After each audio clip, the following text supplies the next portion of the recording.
focused almost solely on the inflation risk, not the economic risk. Bostic said, Atlanta Fed President Raphael Bostic telling us there's more work to do. Esther George on Wednesday told us that the 5% rate should go well into 2024. Tom Barkin on Friday said the inflation fight isn't over. And the minutes on Wednesday told us that no official is expecting cuts in 2023. Meanwhile, the ISM service sector contracted. December wage growth slowed. November was revised down sharply. That was the one everybody was scared about. 5-month annualized inflation is running around 2.5%. To be sure, the unemployment rate did fall by 0.2, but here's how the market reacted to all. Hey, good morning. Good morning, Josh. It looks like you're the first one. I'm hoping for, hey, now, we'll get, wow, the sun is coming up. Good morning, good morning. We'll get some green, I think, I hope. CRTD, good morning. I'll try to listen to some of y'all's thoughts, but CRTD, the annual meeting of today has been moved to, Happy New Year, has been moved to the 18th. And I take that as a positive sign that something's up. Luigi, bro, you're talking about MMTLP. Schwab says your shares are accounted for. It's not a very exact thing. Hey, Johnny V. Yeah, let's whistle while we work. Leets get rich. I know, Fernando. Hey, Country Pride. I agree, Country Pride. It's becoming hard to trust. It's deflating. It's really deflating. And I've felt that deflation as well. But we're in a situation that is the best setup that Ham has ever seen. But I agree with you. I think it's very hard to trust.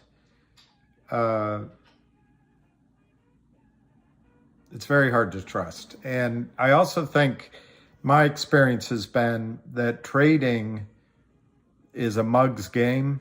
You know, you can have a hot streak, but then the odds are so stacked against you. So I like special situations. Doesn't mean you're going to be 100% right, but if you do 10 of them, you know, maybe you make money in 6 or 7, and you know, of that, maybe 1 or 2 are just grand slam home runs. So, yeah, I understand what you're saying, Country Pride. I think we have to fight being deflated, though. Bon matin, Simon Clairaut. I was last night, was my sister's birthday, and I was at a restaurant in Georgetown called Bistro Le Pic. I don't know what PIC means, but anyway, a wonderful French restaurant. One of the, you know, the go-to hoity-toity restaurants. Not crowded at all. Very quiet. I wouldn't say they served more than, you know, maybe 15 tables while I was there. But man, it was nice. And our 2 friends had just come from France, although they said France, like we all do here. Hey, Frank McLean from Scotland. I wish I could imitate a Scottish accent. Ach, no.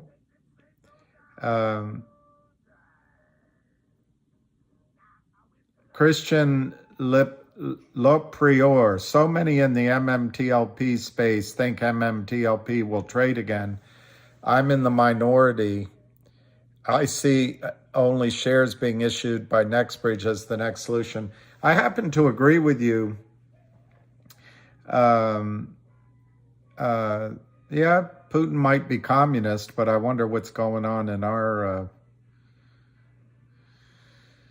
wonder what's going on in some other countries.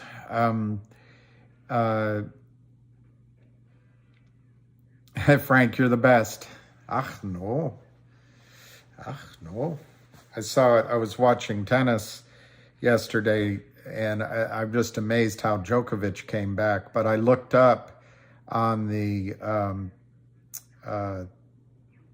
most ATP titles. And of course, everyone forgets Jimmy Connors leads it with 109. They always leave that off. They always go to Federer. But Andy Murray is up there. He's at like 49 and he's still playing. Got to give it to Andy Murray. What was I saying about, let me scroll backwards. Oh, Christian on MMTLP. I happen to agree with you. I think there's a lot of dynamics going on with MMTLP. Lawyers are involved. So Christian, let me ask you, let me make sure Christian, I want to make sure. Yeah, hey, Otto, I'm back. I don't know what happened. It's just, as somebody said, I think it was, I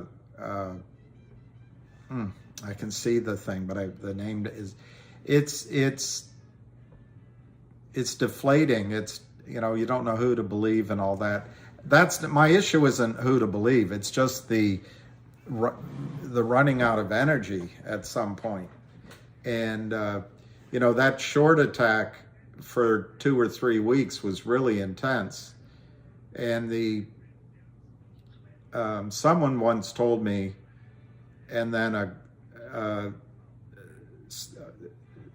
someone that I've been friends with for a long time, I asked her about it and she confirmed it, that I'm what's called as an empath. I don't know what that means, but I do know that I have this, I absorb a lot of, I don't know what to call it, feelings, or my mother would call it energy.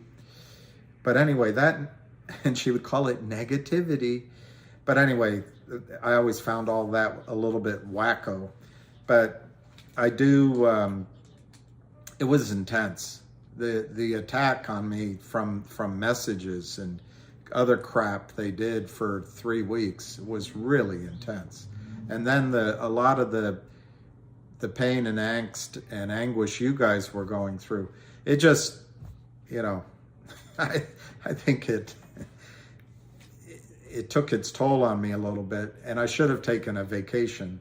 Maybe I'll plan something. But anyway, I stepped away, Otto, for, I don't know, 3 or 4 or 5, 6 days. I don't know what it was. I didn't see any activity happening in the stocks either. So what was the point? I do believe, though, that with CRTD and GTII, something's up. And I mean, I'm not a genius or anything. Their annual meeting, Created's annual meeting was supposed to be today, January 8th. Well, that's vote by January 8th. It was supposed to be today by I guess 2 p.m. Anyway, the issue is that they moved it to the 18th. Well, CRTD and GTII have announced twice now that they want to merge, and if you read the press release, which I'll try to find while I'm talking to you,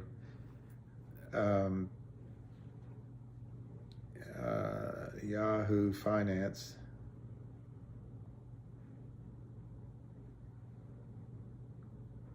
I'll get back to MMTLP, Christian.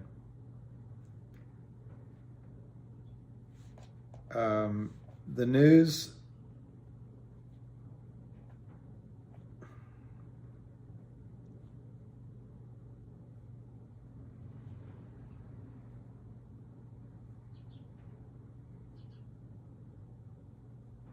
I'm trying to find the first time they mentioned it. I thought they mentioned it twice. But I might be confusing it with Jeremy Frommer's Twitter posts. So I'll just read the most recent one. Global tech and industries and created begin formal merger discussions. This is December 27th. That's basically 10 days ago, 11 days ago. And it says they announced that they formally have begun discussions to explore synergies. I've said it on a couple of videos, but I think people go to business school just to learn that word, synergies.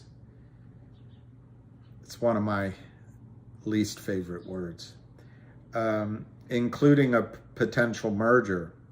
But in a different, I swear I read it, they mentioned merger, acquisition, different methodologies.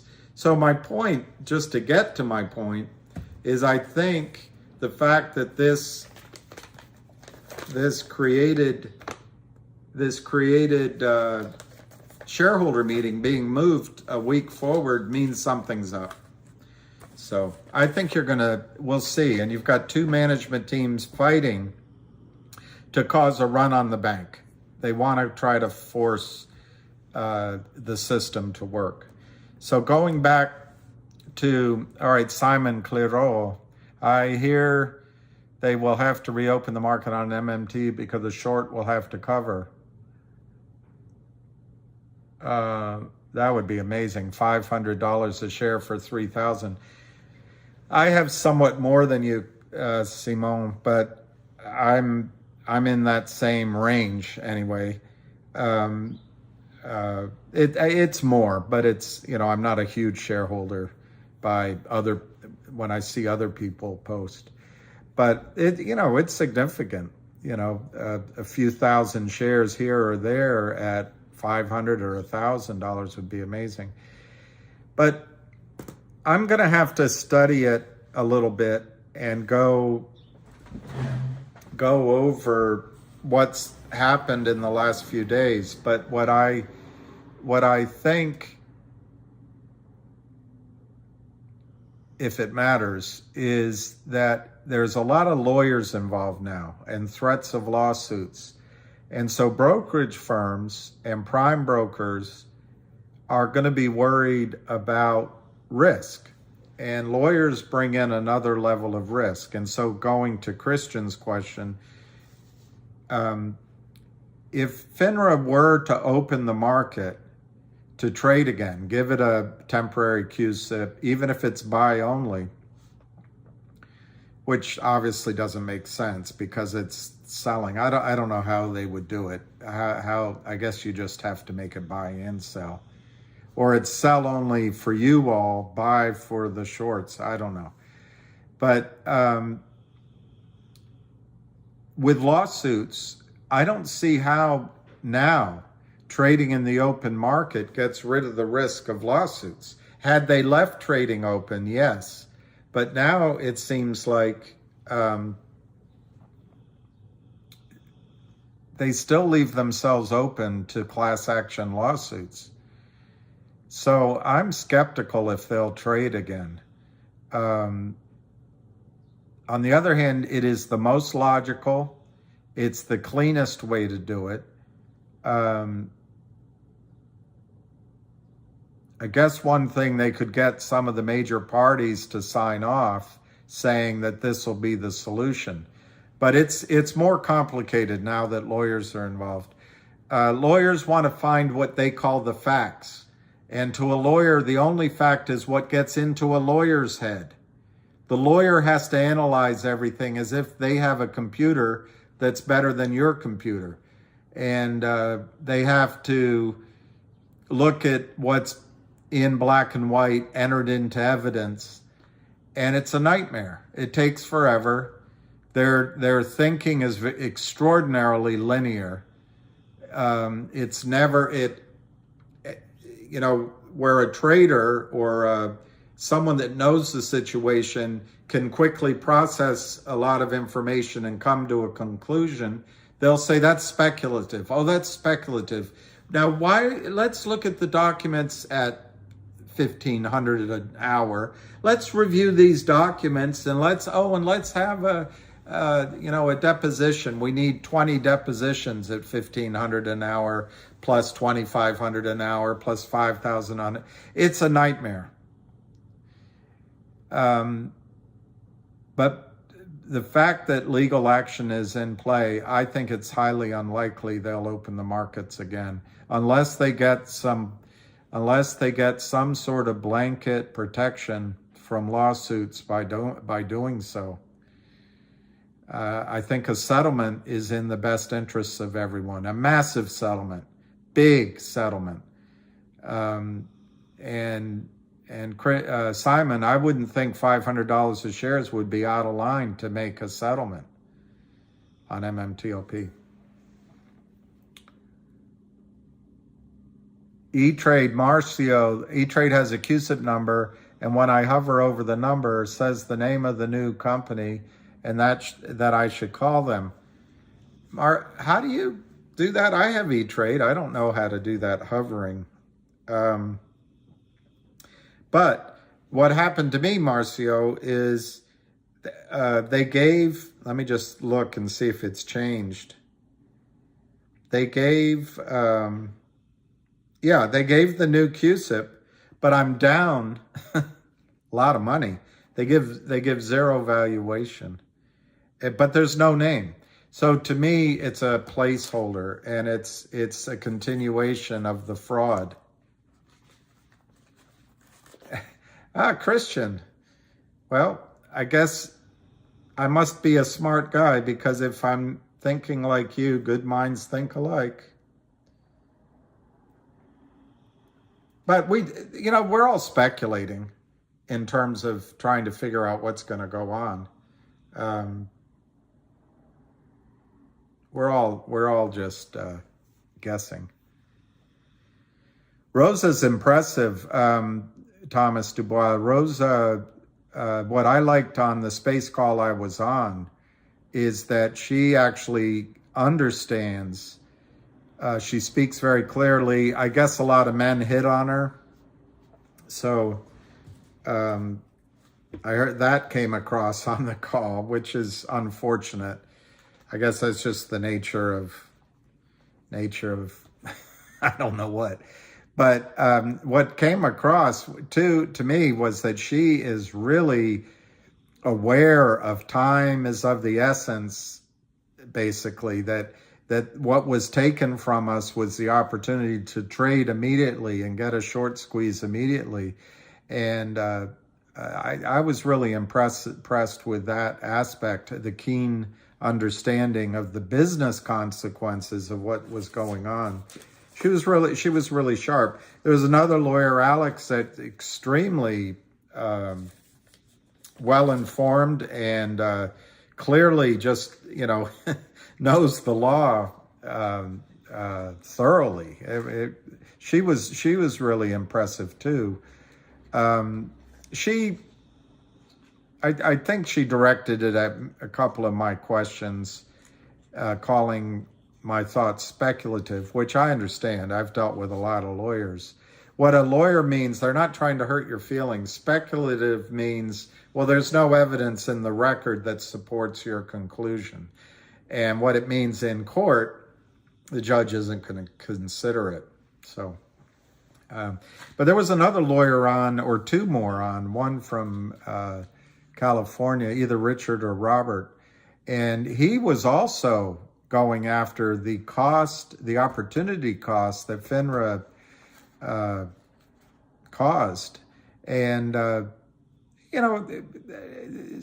it's all really encouraging. But guys, I tell you, the legal path is a nightmare. I think it's a nightmare for NextBridge. Depending on the power of the courts and the claims, it'll mean NextBridge cannot sign new financing deals and get on about its business. And then you've got leases expiring, and you have the risk, to me anyway, and I admit I'm not an attorney, but you might even get into a DIP situation, a debtor in possession situation. somebody coming in and covering the bills while the lawsuits are sorted. And I don't think it's a path to go down. All right, Josh Moore, Kramers are busy spoofing the GTII price. All right, let's look at that. The Crames have some trouble coming. Twitter group sees huge contracts for MMAT on the 20th at $10. They think it indicates MMT will be allowed to trade at that time and money will pour in from MMTLP. Richard K. Richard K. might be the attorney. I don't know. Thank you, Richard. Sees huge contracts for MMAT on January 20. They think it'll indicates that MMTLP will be allowed to trade at that time. That's interesting. I'll have to look at that, Richard K. I assume you mean that MMAT has something brewing. Look, this issue with MMTLP, nobody wants it to go on very long, other than maybe a handful of lawyers, but nobody wants it to go on.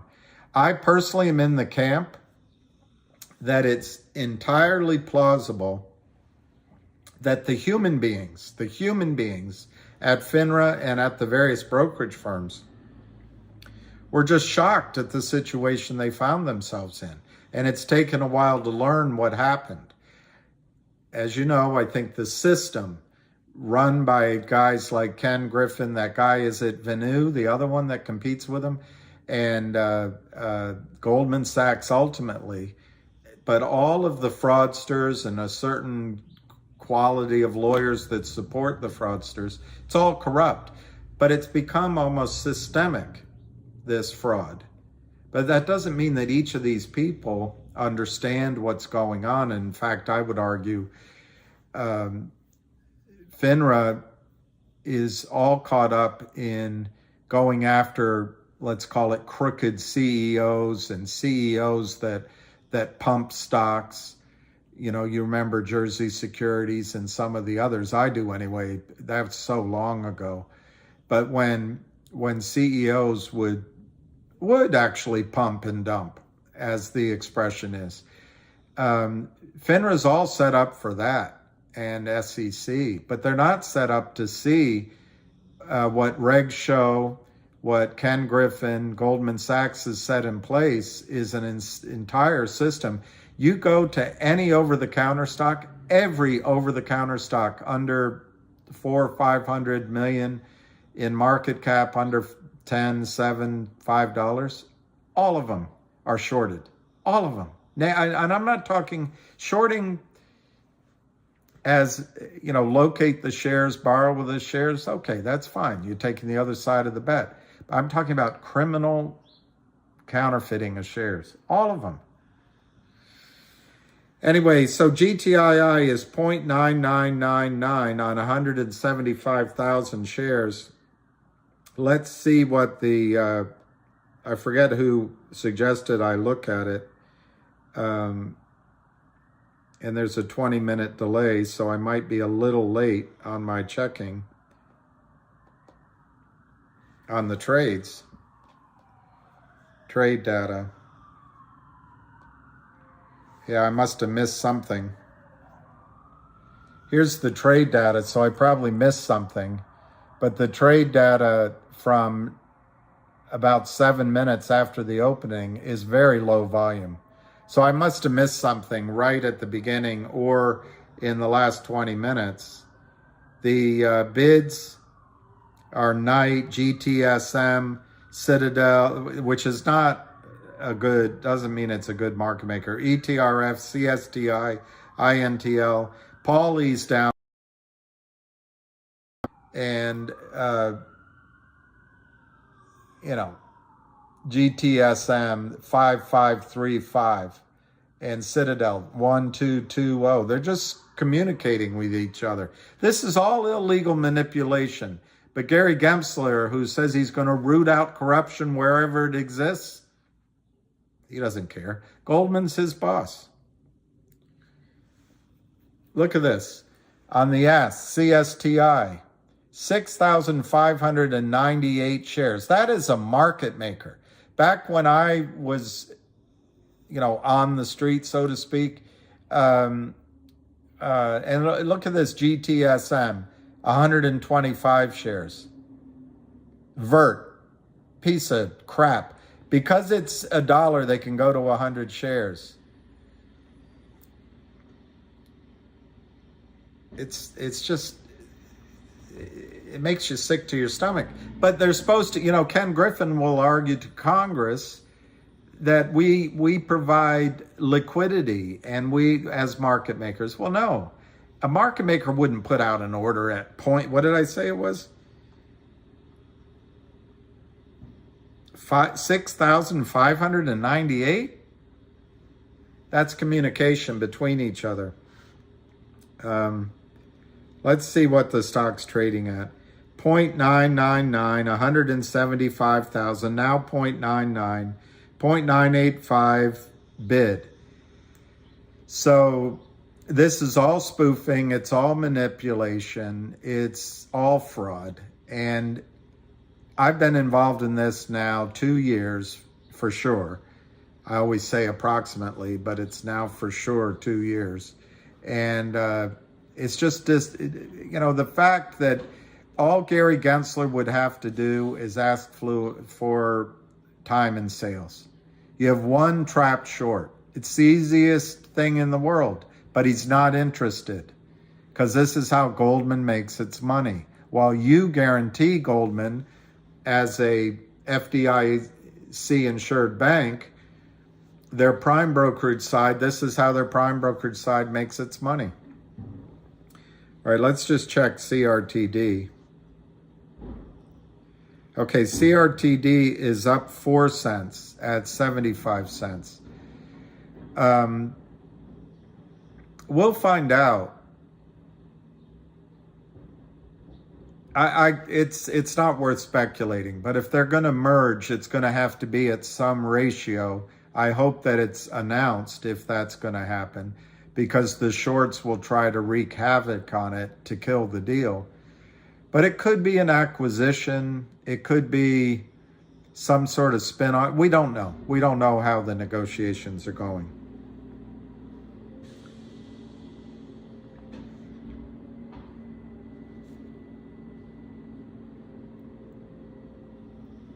I'm just checking some other stocks. I'm not giving you, let's just look at Tesla. Yeah, the market makers, Chris, that's right. They do it for the Fed. In fact, Patrick Burns said that Citadel is the Fed. That's exactly what Patrick Burns said. Well, Tesla's up 8 points. I wonder how long it takes before. Well, Skinny Whale, you guys, you could do a lot worse than listening to Skinny Whale. My guess is she's the one at parties that has the dry sense of humor, dry observation that's always correct. But CRTD should be over $1. And in fact, I think it's headed over. I think it's headed over $1 maybe this week, Skinny. MMT will run if MMTL will run. Look at the amount of calls on MMT for the 20th. Okay. Well, Michael, okay, if Trento deal was a real possibility, why would they be looking to merge? And I assume, Michael, what you mean, obviously, the Trento deal is a merger or acquisition. I mean, that's what GTII does. But I assume you mean the merger with CRTD. And I didn't think of Trento, but what I thought of, why this has been delayed, might be that the 1-800 law firm, remember the audit was supposed to be finished by the end of the year. And you could kind of say last week was a holiday week because vacations extended into the beginning of the new year. And New Year's Day was on a Sunday. So anyway, maybe they're going to announce the 1-800 deal. And maybe they want to get that out there first before they announce the merger. So, Michael, I think it's a good point. Richard K., they are feeling MMTLP will have a 5-day trading window to close out in January. Was put off to 2023 so hedge funds could get their bonus first. That makes a lot of sense to me, Richard K., to get their bonus first. That's why they drove it down to $3. They could print it at $3. Depending on where they shorted, they either had a minor loss or a big fat gain. I like that thinking, Richard K. The only thing that I'm worried about, Richard, and how come my house plant looks like it went through Hiroshima? Well, because I guess it kind of did, Anthony Wilson. I had that, I rescued it somewhere, and I accidentally had it downstairs away from the sun. And so I guess I don't really have a green thumb, but I'm hoping it. Yeah, I'm so annoyed with finger motion because I bought calls for 2 months in a row and lost everything. And now it's up $4. I don't quite trust finger motion because I've been burned in it. But what's going on with finger is there's a large buyer, by my standards, a large buyer, a couple of hundred, few 100,000 shares, and it may already be filled. But that's why the spread's been relatively wide the last few days. But also, as you saw in the press, they're going to make their revenue announcement this week, maybe, and it's going to be either a pre-announcement or maybe it's part of a broader earnings announcement. But revenues are at Finger. Revenues are just now. When I first met Finger, they needed capital, and no one would give it. And I talked to some of my investors, and I don't know why, it just didn't grab people's attention. But Finger needed cash to buy top-up minutes.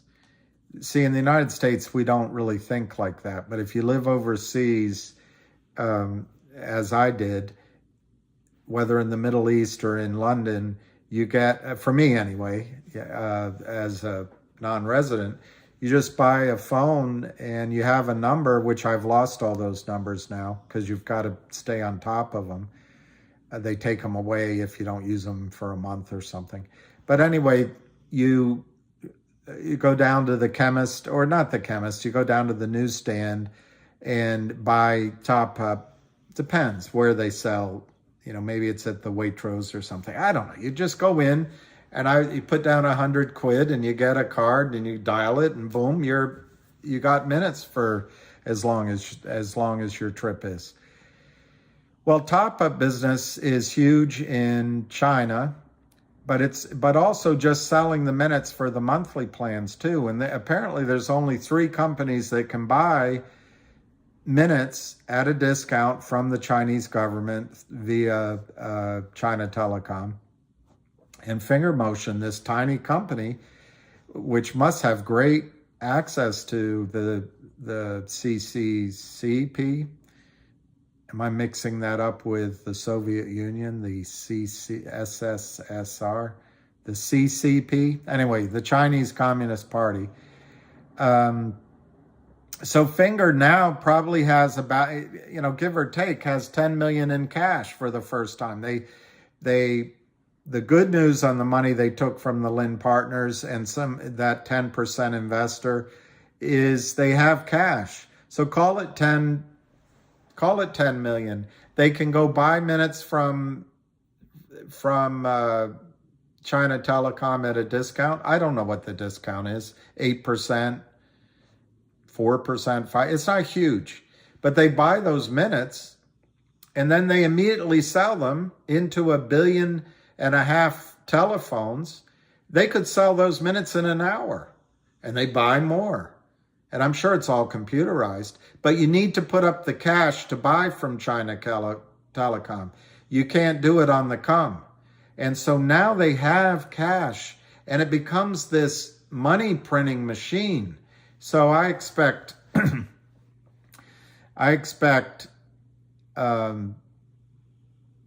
perhaps low margin, but really good revenue numbers on that one aspect of Fingers business. Excuse me.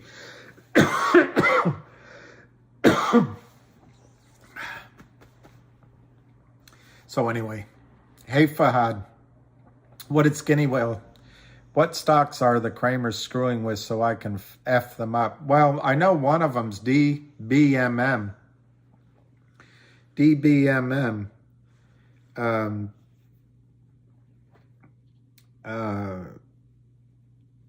Digital Brand Media. That's, and you might already know about that one, but that's 0.025. I focus on that one now. One of you all brought it to me, and I was like I always am. I'm always, when somebody brings me an idea, I'm always dismissive at first. And then not 100% dismissive, but it's like I'm watching with one eye closed or something. But then I'm a sucker for a good story.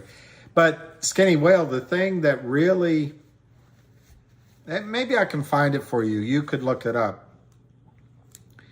But let me first make sure I can find it.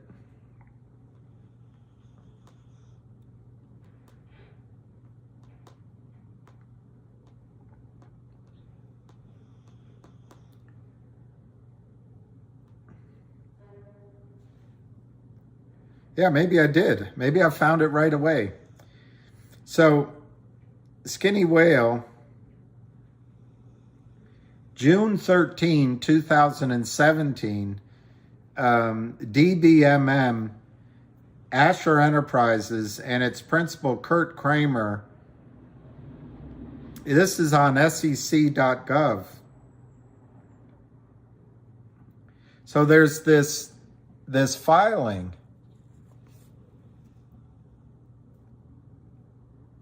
And it's hard to get a focus here, isn't it? It's United States of America before the SEC Commission in the matter of digital brand media versus let me see, I think it's Asher Enterprises. Yeah, Asher Enterprises.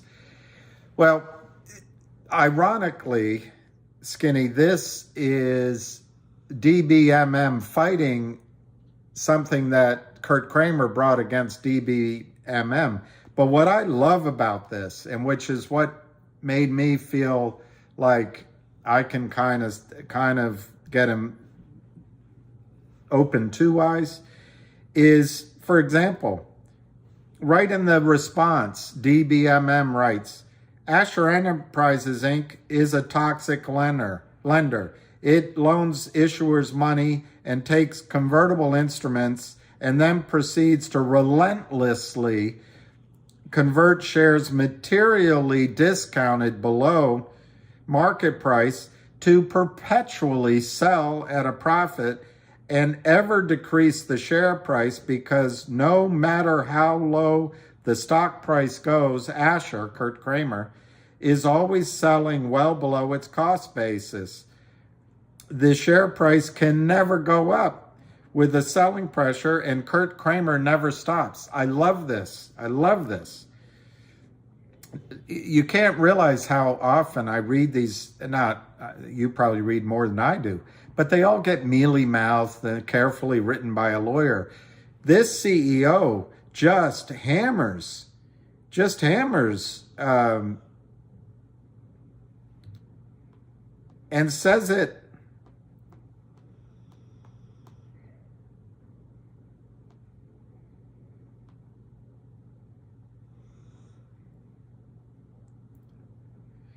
Digital DBMM, digital brand.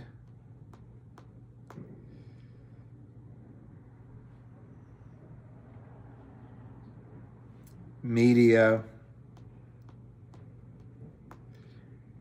and marketing.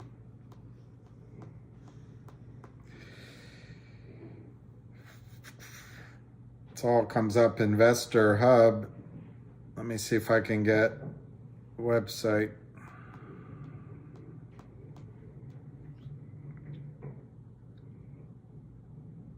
Okay, maybe that's it. Skinny whale. Okay, DBMM Group designs and executes digital marketing strategies across multiple platforms, ad platforms, and social media networks for a broad array of clients. I like that it's out of New York. I like that they don't use the word synergies. Just kidding. All right, let me go to about our strengths. This, I wanted to look up this name. This is the Principal Executive Officer, Linda Perry. I have it on good authority that she kicks ass when it comes to fighting Kurt Kramer. And then there's Reggie James. I assume he also. But Linda Perry, I have confidence in her. So that's Skinny Whale, why I recommend that.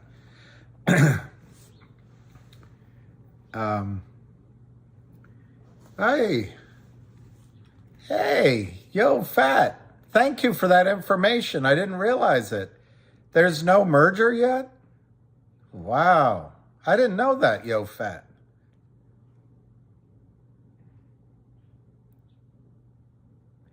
Hey, yo, Fat. Do I think the SEC will move faster on YouTube pumpers like my partner Lou versus Wall Street?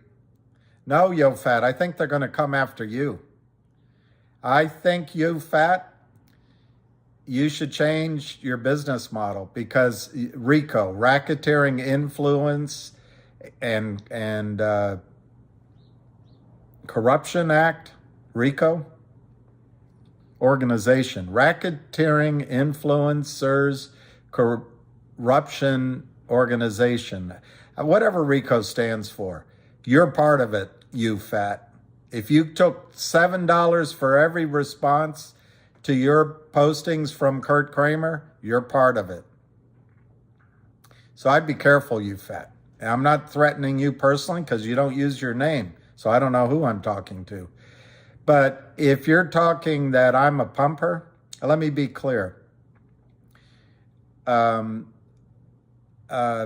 has a lot of definitions. You could look into porn movies and see what pumper is. You can go to automotive shops and see what pumper is. You can go to a gymnasium and see what pumper is. I have no idea what pumper means in the context of discussing with a community many different stocks and recognizing, you Fat, that your paymaster, Kurt Kramer, is a trapped, corrupt, criminal short in GTII and has shorted 300 million shares that do not exist, committing securities fraud and ripping off the markets and investors like a common thug. And so you Fat, when I notice and then I have information in that situation and recognize that there could be a short squeeze, that's what we're discussing. That's not pumping. That's not pumping, you Fat. What you're doing is causing, there's terms that the SEC uses and lawyers use, but you're causing FUD. I can't remember the terms, but you're trying to manipulate prices downward. You better be careful, you Fat.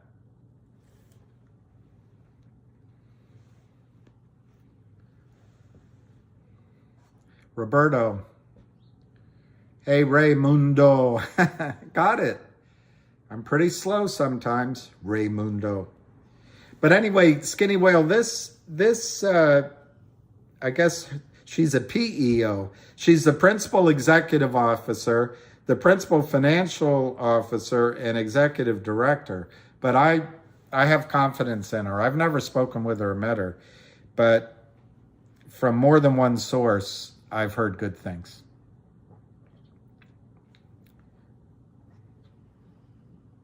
You pay the Kramers, Dwight Manfred? You owe them?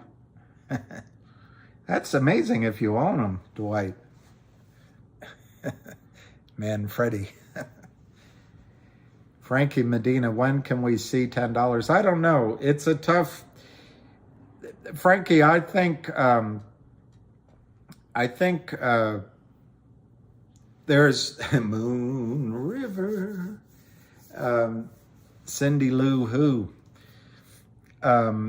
Actually, you mean Cindy Lou Who. Or Cindy Woo Woo. I don't know. Anyway, there's going to be, now I forgot who I'm speaking with, who wants to know about $10. Oh, well. Oh, there, Frankie. Frankie, as if there's news coming out, I'm sure that the dumpsters are going to come in and try to sell stock and convince you that it's bad news. But let me tell you, Kurt Kramer and then his tag-along shorts, the jackals and hyenas that are trapped as well now, they only have one weapon: selling counterfeit shares, committing securities fraud, doing it in volume with their cohorts. That's their only weapon.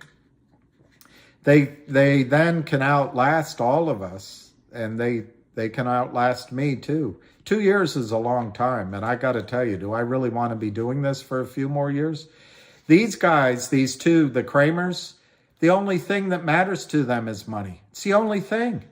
And then bragging and showing it off. They've squandered 20 years at least of their life. They're young enough that they don't realize it. But when they get older, and it may never matter to them. I have some clients like them who are in their 80s now, and good, but the only thing on their mind is money. There's more, obviously, as it's set up on this planet, you need wealth, income, things that convert to cash, to be able to have the ability to make choices, to make decisions, to protect your friends and family, and show love and concern in the world. So, unless you're Sister Teresa and God showers you with those sources, we all have to live in this world. But as you get closer to the great beyond, and in the,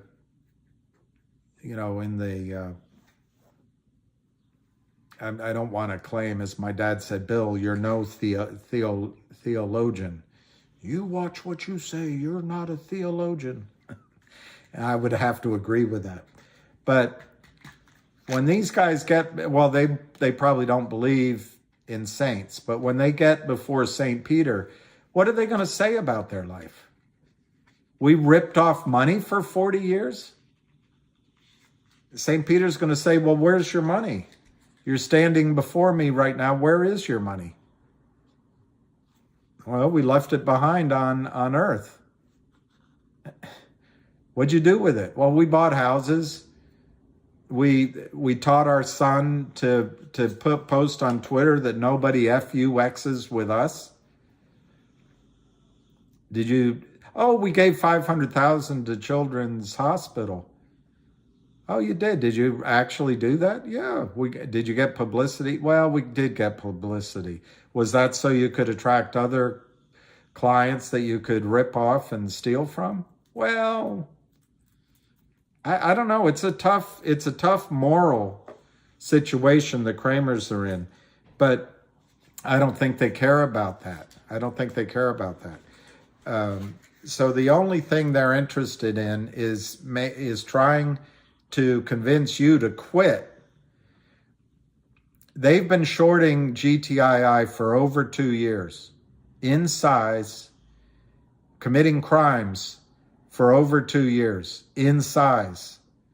Kids here in my neighborhood go to prison under Bill Clinton and Joe Biden's and Hillary Clinton's crime bill.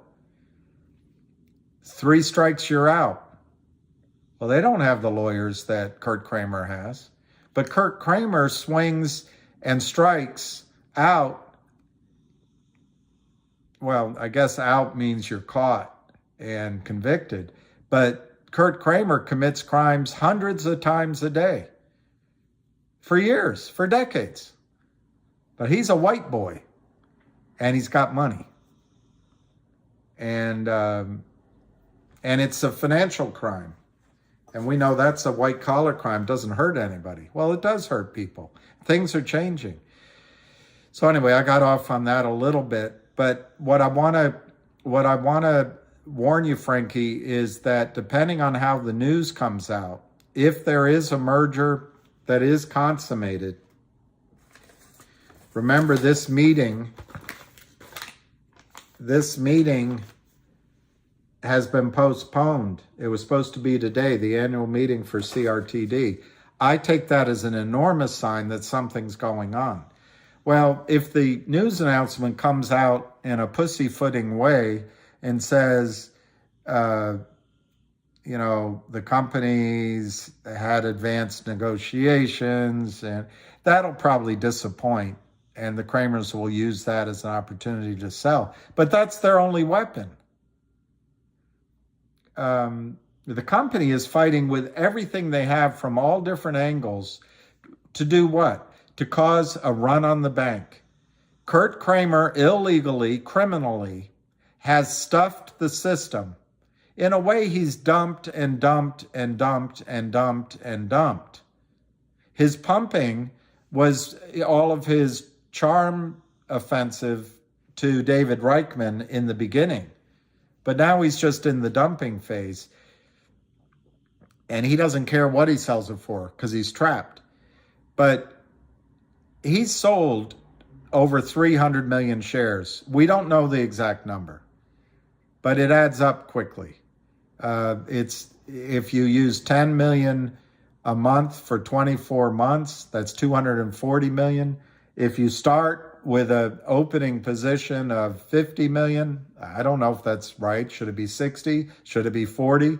I don't know. That's 290. And then they were so intense during the time frame where sort of mid to end of November and afterward, that I added it up at 85 million for sort of a 3 to 5 week period that they sold. You can check, and I took pictures of some of those pages, so I can probably go back and look at it, but I think I added it up correctly. So 300 million is their naked short, and by naked, I don't mean that that's a strategy. By their theft of your money and the marketplace's money with counterfeit shares. Well, if there's a news of a merger, the Kramers are just going to sell immediately. Their crack research team back at their boiler room, it's going to be instantaneous. They're the speediest readers you've ever seen.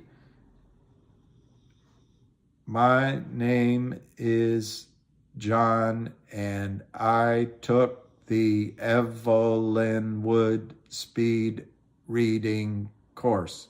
Well, these guys read instantly a whole press release. They get it like that, and they'll start selling. That's bad news. Well, anyway, Frankie, I do see some risks in an announcement. One is it might be confusing.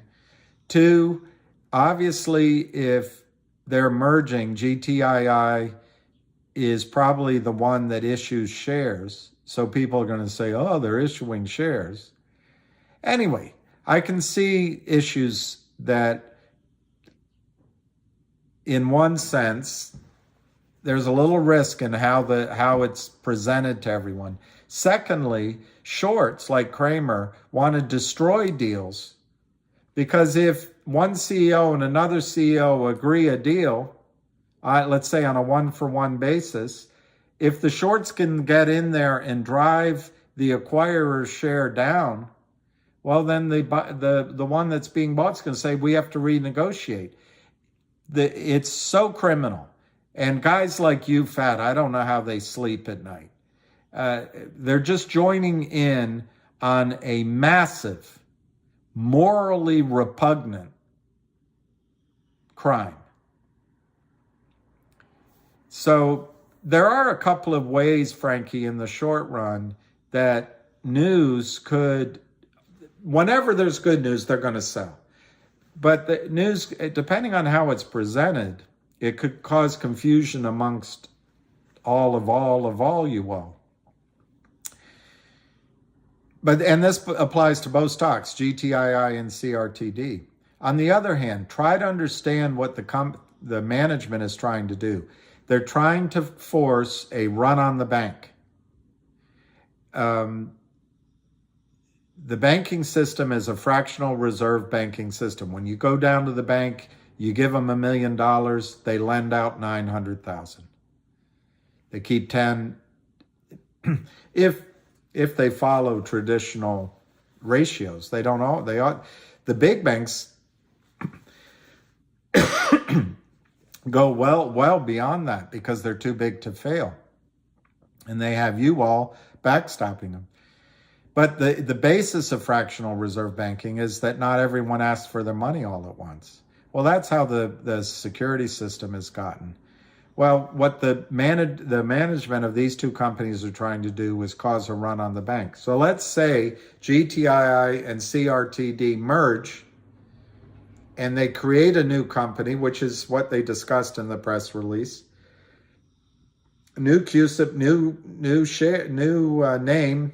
And I don't want this to sound like the fraud that was Cosmo. I don't want this to sound like that. The difference, I think, in Cosmo is that Greek guy, I forget his name, knew that he could suck some retail money out while there was some enthusiasm around. And what's different here, I think, is the management. The management is not going to issue shares to the market to help the shorts out and to cause dilution and to kneecap a squeeze. So, but we'll follow it. I mean, that's a risk you've always got to be aware of. What Cosmos said is, we're going to change our name, change our QSIP, and that's going to cause a short squeeze. It's ridiculous on its face. What GTII and CRTD are going to try to do, as they've been trying, and they've got this guy, Jeremy Frommer, now, who knows the back offices, knows what he's doing. And he, just like that Linda Perry, wants to fight the shorts. They're trying to cause a run on the bank. In the bank where you gave your $1 million and only a few people come in and it's less than that 10%, protected by FDIC. Well, in this case, there's 300 million or more shares that Kurt Kramer sold that do not exist sitting in all of your accounts. I don't know what the free float is because a lot of the shares are restricted, but I'm going to guess the free float. For simplicity, I'm going to say 30 million. Could be more, but the free float, 30 million. What the company wants to do in GTII is get the demand for that 30 million all at once, rather than just 10% of it or less at any one time. The brokerage firms know the likelihood of each of you coming in and even asking for 30,000 shares delivery is so low. And the reason I got really worked up many times is we had GTI on the ropes. Because of the warrant as a dividend, Fidelity was paying outrageous amounts to borrow shares. Wells Fargo had taken away the buy button. and all of a sudden we cut and run and went to COSM. Well, okay, everybody can make their decisions. It's like herding cats. So my frustration is more like, well, I almost got all the cats in behind the gate, and now they got out. You know, so it's a frustration of herding cats. But what GTII and CRTD are trying to do is cause a run on the bank for GTII shares and CTRD shares. CTRD shares is even more ominous for the Lind partners. These daintified, sissified investment bankers that have legal documents they think that protect them. Well, West Christian is after everybody now. And watch, by the way, though you people that are there in MMTLP, you watch out. I'll make the prediction right now. West Christian, Sharontel are going to be hired by MMTLP or NextBridge or MMAT. And it's going to happen very soon, very soon. And anyway, the goal is to make the run on the bank in those shares. So when we read the news, if it comes this week, what we want to read for is how is this going to cause the transfer agents and the prime brokers and the brokerage firms to need real shares. That's what Upstream's about. That's what digital distribution's about. That's what the OG division distributed via Upstream is about. That's what the Picasso distributed as an NFT that FINRA rejected. That's what all manner of these things are about. So I'm kind of optimistic over the next week or so on what we might see in GTII and CRTD. All right, I went on enough. Hey, Fahad. Hey, Hal. I don't know what you're saying yes to. Hey, Dadif. Dadif. D. So it's 2 D's, 2 E's, 2 F's, and an E. Dadif. All right, let's see. CRTD, let's see what's happening, Fahad. 83.38, up 11 cents on 388,000 shares. And GTII is down 7. So let me ask you something. Do you think if you're the Lind partners that you want to be associated with Kurt Kramer? Are you going to try to work with them somehow? I don't think so.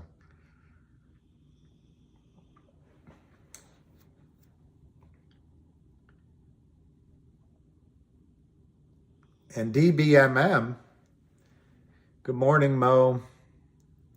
Hey, Abdul Razik, Kifek. I'm not sure I pronounced that correctly. 0.0237 to 0.025 on DBMM. Hey, yo, you heard me on the space call. Well, it's interesting. I think MMTLP, I looked it up. I can't find John Berta's phone number.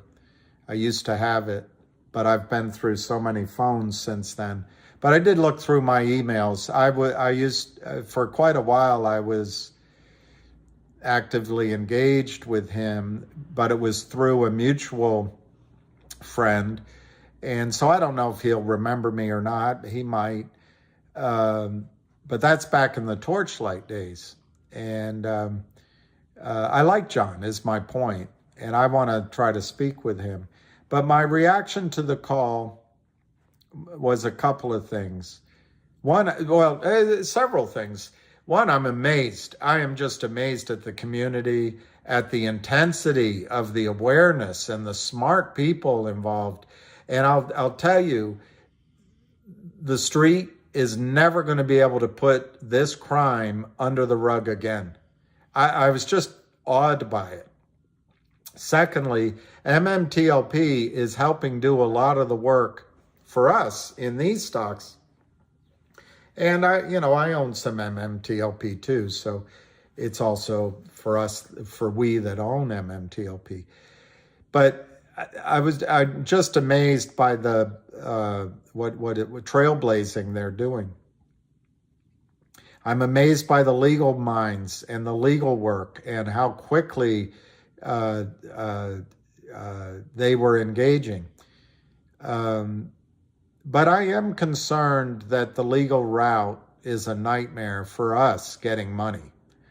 The only way to hurt the shorts in MMTLP, and we don't know, that's the advantage of GTII. We know who the shorts are, but we don't know who it is in MMTLP, is just to make them lose money. It's just to make them lose money. And a short squeeze is the way to do it. My guess is it's too late, for market trading.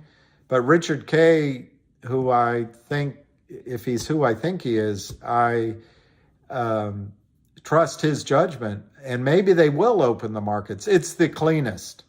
Opening the markets and having it trade is what free markets are about. What I'm concerned with, though, is now that there's maybe at least 3 lawsuits, and it seems like quite a few other people talking about lawsuits. I'm not sure that buying in the open market gets rid of the risk of those lawsuits, like an overall settlement. An omnibus settlement could, a global settlement, as they call it. But we're all, I'm talking in complete hypotheticals. But I think people are worried that they're going to lose their money. I don't see any way that you can lose your money in MMTLP unless the marketplace, unless the government and the FINRA and SEC want to tell the world that we no longer have a stock market.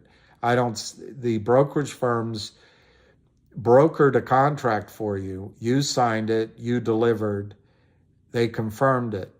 They owe you what you bought. And as far as I'm concerned, that means they owe you either a short squeeze or one share of NextBridge. And I think a global settlement, and I want to do a video on it, but I want to study what's happened over the last week. I think the best thing would be a settlement where NextBridge gets a massive amount of money to issue new shares, massive, making it one of the biggest companies, oil companies in the country, massive. And then you get your share per share, and you get a huge cash distribution. And what the other side gets is no discovery, lawsuits go away, they don't go to prison. And I know that's not what we want, but it's going to cost, I think it's going to cost them, $150 billion, $200 billion. And I think that's what it should. Hey, Faith Racer.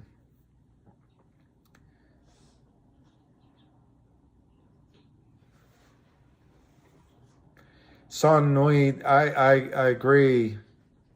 Okay, here's Richard K. The Twitter army says the brokers will be driving the closeout of MMTLP borrowed counterfeit shares. There will be some shorters going bankrupt. Yeah, I think the shorts, Richard K, will go bankrupt, but I think there's going to be, I think it has the potential of shaking the system. You would know maybe better, Richard, but there's so many stories. I'm just going through my memory. What I heard, and it might have been on that space call, is there's over 1 billion shares fraudulently sold of MMTLP. Well, NextBridge only has 335 million currently authorized that they could sell. Now, obviously, everyone's a human being and they can get together for the process called for in the organization of the company to issue more shares. I don't know what that process is, but that's a massive amount. And so I think prime brokers, it's going to shake the system. I think there could be a prime broker that goes down, or more than one. And remember, we're in a period of tight liquidity. Banks are seeing their balance sheets shrink, I think. Credit cards, apparently, they're still expanding people's credit, which I see as a sign of desperation from some of the banks.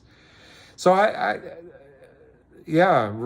think this MMTLP could reverberate around the financial world. Johnson Enormous. Is that from that movie, Dick's Enormous? Or what was it, Dick's, Austin Powers, Dick's, anyway, cornball jokes.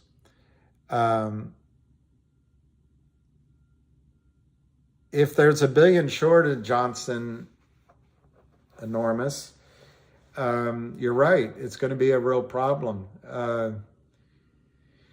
But, you've got the brokers who are going to pretend to be innocent victims. I think they've known all along at the higher levels. You've got the prime brokers. You've got the short sellers that want to scram. They wanted to get their cheese out of the trap, but their tails and their paws and their snouts got caught in the trap when FINRA stopped trading. So those shorts want to get out of this too, because they want to be anonymous, but they're caught. They're caught by the stop trading. Remember what happened with COSM, with that washing machine of trading that took advantage of retail, put 50 million minus fees into COSM's pocket, and the Greek, whatever his name is, the CEO, enhanced his personal wealth. That was just a washing machine to take money out of the retail hands. That was, I think, in definitions that I understand, could have been construed as a pump and dump, which was why I got really nervous and sold my shares after I FOMO'd in here live.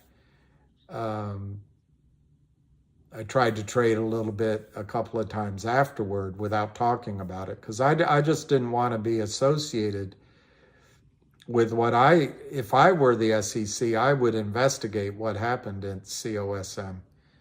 But anyway, that's getting off the track. With MMTLP, with 1 billion shares out there, I just don't see how a prime broker doesn't get in trouble. But I forget who, Johnson's Enormous.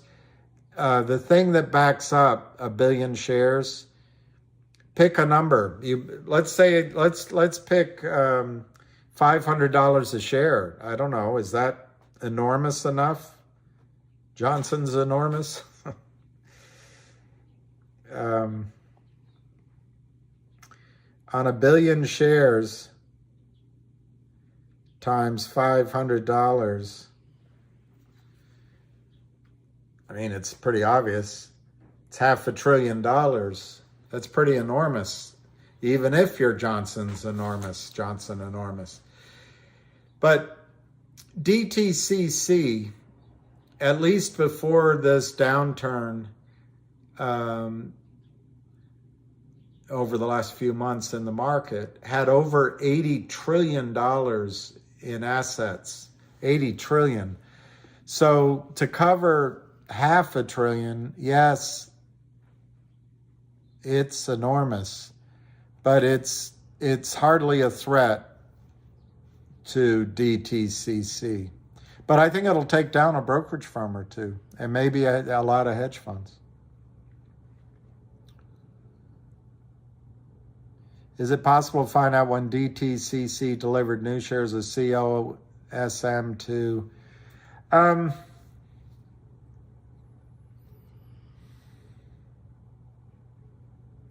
My knee-jerk answer, Mark, is no, it's not possible. But I think if someone hired Share Intel, they could find it out. But I don't think the brokerage firm TD Ameritrade's not going to give that information out. And I'm not sure they're required to. Although maybe under Freedom Information Act, after a period of time goes by, you might be able to find it out. Because it's an interesting thing. They stopped trading that Friday, which didn't allow you to take a benefit of the spike to $23 a share post-split. But it allowed the company to take money off at $11.50 a share. To me, that's just fraud all over the place, manipulation all over the place, and it stinks to high heaven.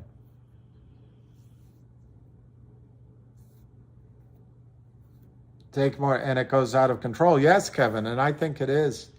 What are my brackets for CRTD? I've admitted I have no idea what brackets mean, but I was giving it some thought. I did a short video, I think it was on CRTD, but I did in the morning, I did kind of sitting around having coffee video on GTII, but then it took forever to upload, so I don't even know if it's even uploaded yet. But I was thinking about GTII and CRTD. And here's my thoughts, Zizu, on both stocks. I think the shorts have won a victory. I think Kurt Kramer, those aggressive shorts that came in alongside, probably to help out Alpine prime brokers, who I think will go down. I think the shorts have succeeded in something. Obviously, they took some money out of the system in GTII from $8 down to maybe $6, but then they took advantage of general,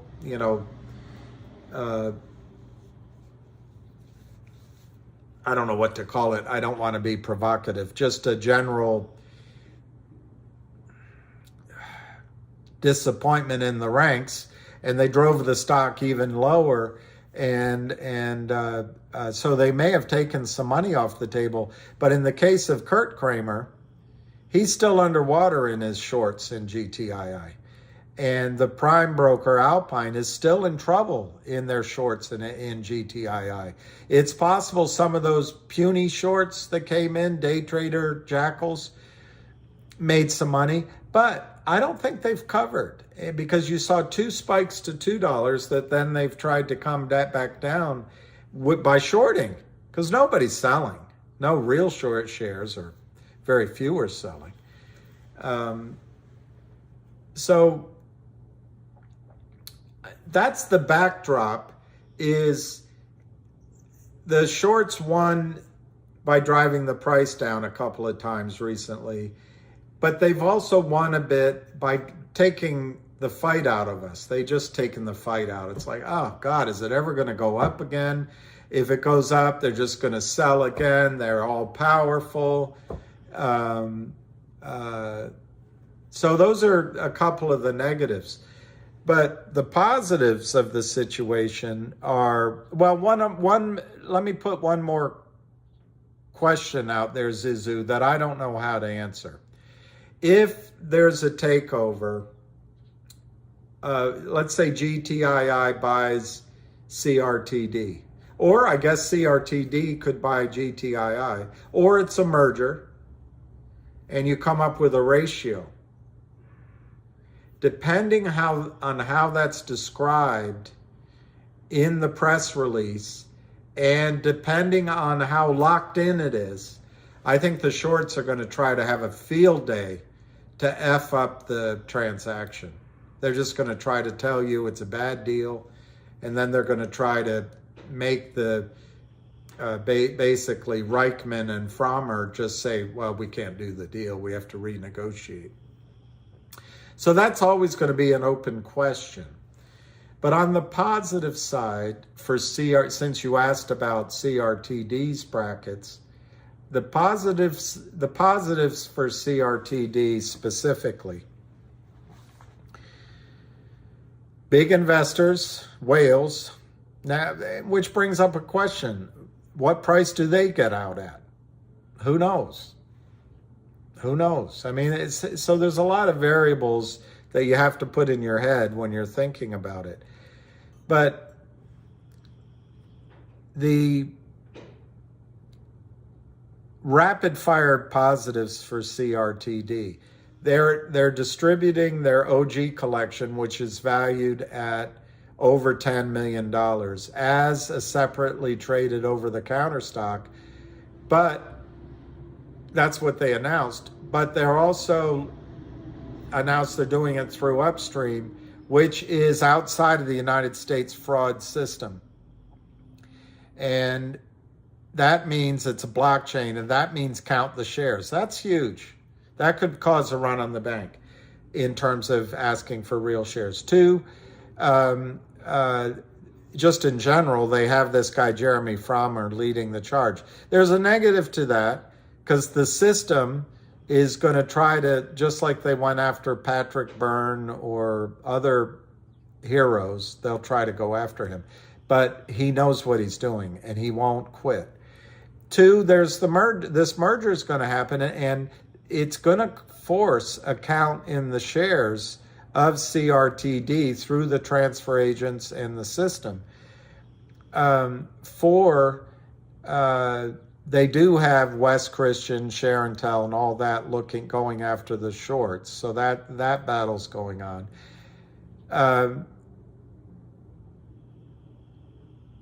Five, I'll just cut it off here, is the naked short, the criminal short, the counterfeit position of non-existent shares in CRTD is over 350 million shares. Over 350 million shares. Now they have a higher pressure point. I don't know what it is. My head tells me it's closer to $2, but I could be wrong on that number. The Kramers are such idiots and such criminals and such frauds. Their pressure point is probably below 40 cents, probably below 20 cents a share, even with all the shares they sold higher, because they sold on the way up. But regardless, doesn't matter. You've got 350 million shares of CRTD with only 30 million shares in existence. That's it. That's not even talking about float. That's just talking about, that's all the shares there are. And you know that the CEO is not going to pull a COSM. He's not going to sell to the Lynn Partners enough shares that Lynn Partners can have their smiles on their websites and go home to Korea and tell their mothers that their education in the United States led to a great career, and Valier can have pictures of the sea from behind because he's a genius. Now, he's not going to let these guys off. So to buy back 350 million shares, at some point, Philip Valier is not going to be able to con his prime broker and his investors. They only have something like 150 million under management, according to the most recent information I could find on the internet.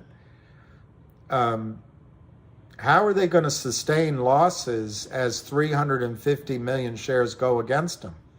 Now, technically, we don't know if they're the only shorts in CRTD, but it might be that they organized other LLCs and other shorts to join in with them. Remember, the shorts have never failed before. They've always been able to outthink us, out emotion us, outplay us. But I don't think that's going to happen with CRTD. So that's a long answer. I'm going to say the risk of how the news is announced and the attack of the shorts that I expect, at least in the short run, could limit the upside of CRTD to the $2, $3, $4, $5. I'd go as high as $8, $11 range. You know, basically all of the single digits, early teens. That could be the initial churning area. I don't know where a margin call comes in for CRTD, but I would think in the high single digits, low teens, it's starting to put pressure on. But if there's a short record date, if there's a short period of time for delivery of real shares so that the broker dealers have to go locate real shares, after that kind of period of time of the shorts trying to convince you it's a bad deal, of people maybe getting out that have a quick profit, of you know, maybe some confusion, some, well, how's this going to play out? If the wheels get into the gravel, you could see this speed down the highway, come out of the ditch and down the highway very quickly. If, say, $12, $15, $21 triggers buy-ins, and then the street has to buy in 350 million shares. So at the risk, this is a very long answer, at the risk of disappointing you, I'm going to give you two answers. I think there's a chance that CRTD rallies, you know, up to the 3, 4, 5, 6, 7 range, and then has all sorts of churning and backfilling. That's one risk in the short run. And maybe it goes to 12 or 15, same thing. But my point is, it starts to go, and maybe the shorts can attack it somewhat. Because you've got two companies that are just going to offer each other shares, really, until Trento Mines might come in, or law firm, I think definitely will come in GTII's case. But, okay, so that's going to be my initial answer. After that, if you're willing, you know, maybe you trade that, or maybe you just ride through that. But if you can get a sense that you trust what you're reading, I think a short squeeze could come from that $15, $21, $33 range, and this thing could go into the thousands, like HKD or other massive short squeezes. So I guess my bracket would be, I don't know what bracket means. I would just watch out for short-term trading, and I don't know how to call it or play it, but I gave you what I thought right now. But to go to the upside, I guess I would say it'll easily, in a squeeze, it'll easily go into hundreds of dollars. And then the question is, how high will it reasonably go? I would say into the $1,000, $2,000, or $3,000. And a spike could be massive. But remember, spikes are going to be very hard to trade, and what goes up must come down, said Werner von Braun. How do I know what goes up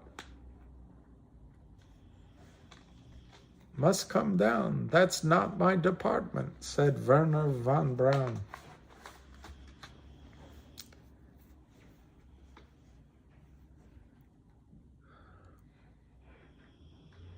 All right, I like what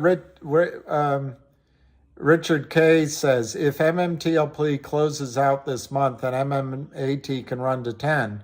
And MMAT has options you can play. 750 MMTLP squeeze. I would love it. And Richard, I hope they open up the market again. It's the easiest. And perhaps then they just deal with the lawsuit risk later on. I was talking about CRTD, Mr. Lamar. because someone asked about the brackets for CRTD, but you could use the same numbers for GTII, in my opinion. It's going to depend. It's going to depend on how this combination is announced. Does one company acquire the other? Typically, when you have an acquiring company, the bought stock goes up, the acquiring comes down, typically. But if it's just a merger, that won't be in effect necessarily. Depends on the ratio. But remember, with both companies, with both management teams, if one company has the squeeze, the run on the bank first, the other one's going to follow shortly thereafter. So my guess is these are going to be two shooting stars.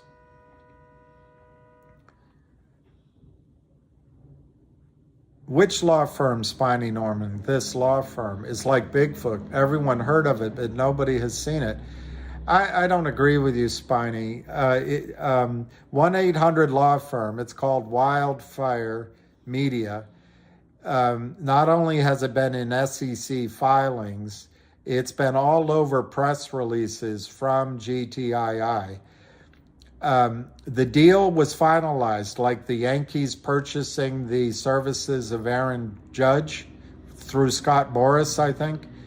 They sign a massive deal, a lot of contracts, it's agreed. Then there's a physical. That's all been announced. The physical in the case of the acquisition of 1-800 law firm, whose parent company is Wildlife Media, is an audit. And Spiny, I'm almost tired of talking about it, but I guess sometimes things need to be restated. It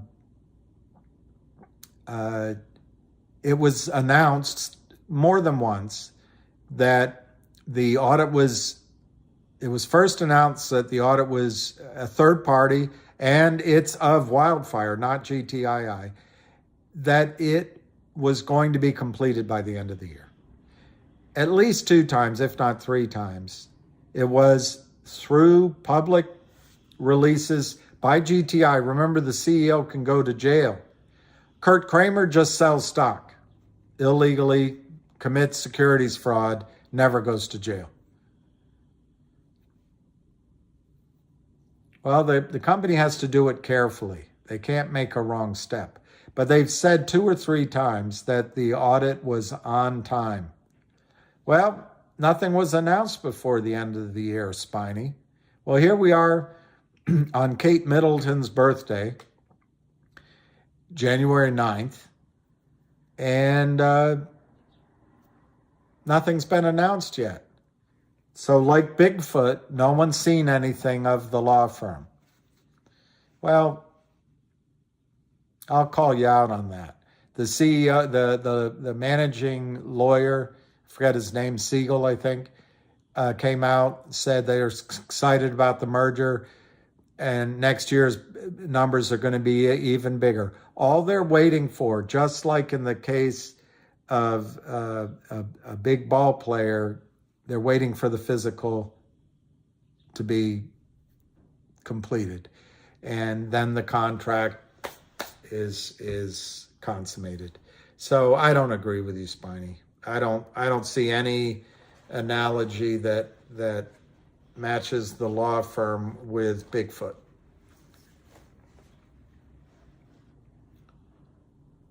That's a good point, Mark Maddox. A squeeze on MMTLP may force the shorting of which other hedge funds have done, make them have to cover. I don't know exactly where we are, Bryce, in the process of Upstream, but if you're talking about GTII, they announced that they had filed the application process. There's 2 aspects, B price DFW, of Upstream as it relates to GTII. One is the dual listing. Well, when they announced it, they said 60 to 90 days, but they were on an expedited path. January, February was the anticipated time frame. So we're in January. So my guess is we'll hear something. But remember, Upstream has its approval process, but then they are part of MERJ Exchange. There's a process there. So it's a process. But both sides want to get the deal done. And it's completely in the interests of Upstream to do this deal. So on the dual listing, I think everything's going along apace. The second aspect of Upstream for GTII is that GTII is acquiring 1-800 law firm, and we're waiting on the audit.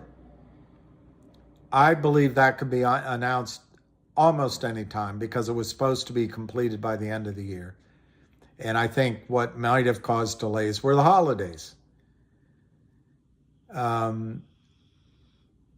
Once that deal is done, there's going to be there's every indication that there's going to be a distribution of an Upstream coin or an Upstream NFT for a coupon of, let's say, $1,000 per share of GTII for legal fees. Now, there'll be some clauses in there that it doesn't bankrupt the law firm, but from the standpoint of Wall Street, they will not be able to stuff your accounts with this NFT/coin/coupon that is a blockchain created security outside of the United States fraud system.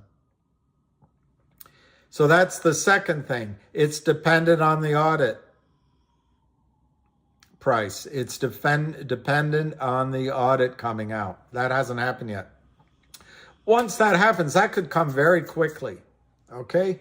Now,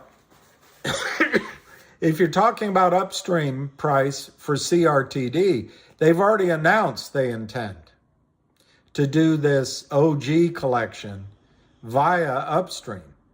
And they've announced they're committed to proceeding with that regardless of the merger. It's in the press release of December 27th, I think.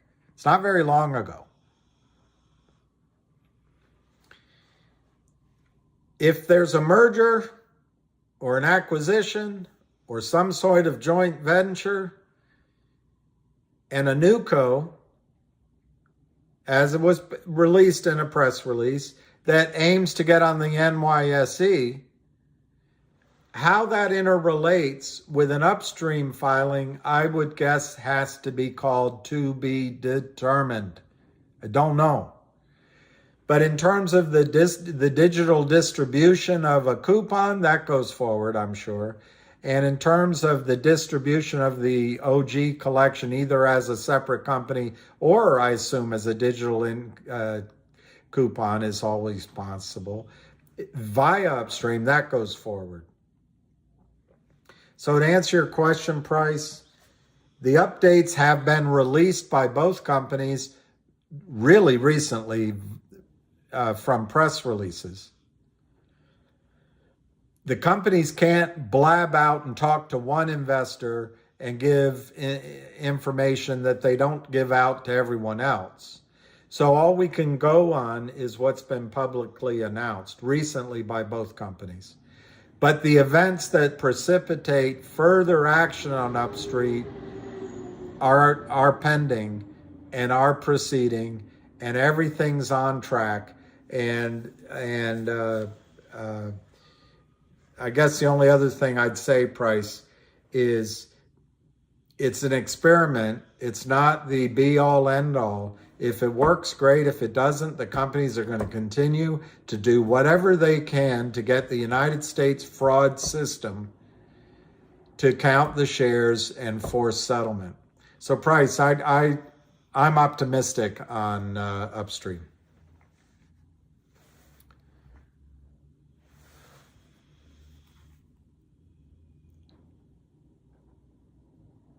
Do we automatically get shares in the new co of CRTD, Skinny Whale? I believe so. I guess it's dependent on what they would announce. I think, Skinny, it's going to go. I think they want to move quickly, Skinny.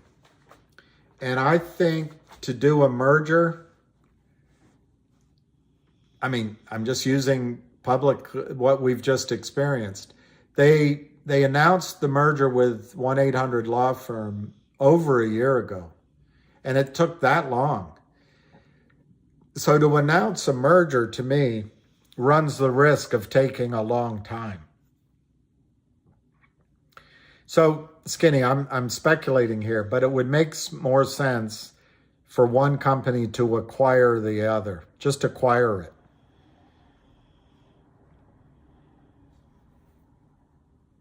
And in that situation, yes, you would automatically get the shares. But then the press release that was out said that the goal is to then create NewCo with a new CUSIP and uplist to the New York Stock Exchange. I'm paraphrasing. I would assume you would need to do nothing in that case as well, Skinny Whale. The scramble is going to be the prime brokers, the broker-dealers who've stuffed the accounts with counterfeit shares, and the other side of failed allocates. That's where the scramble's going to be. But in general, I don't think you'll have to do anything. If they do it, Skinny, if they do it the way GTII did their dividend, you might have to fill out a form, an affidavit, that says how many shares you have and where you have them. But we'll find out. JPDP072162. What's the story on GTII's audit and merger with 1-800 law firm? I just feel like I just answered that.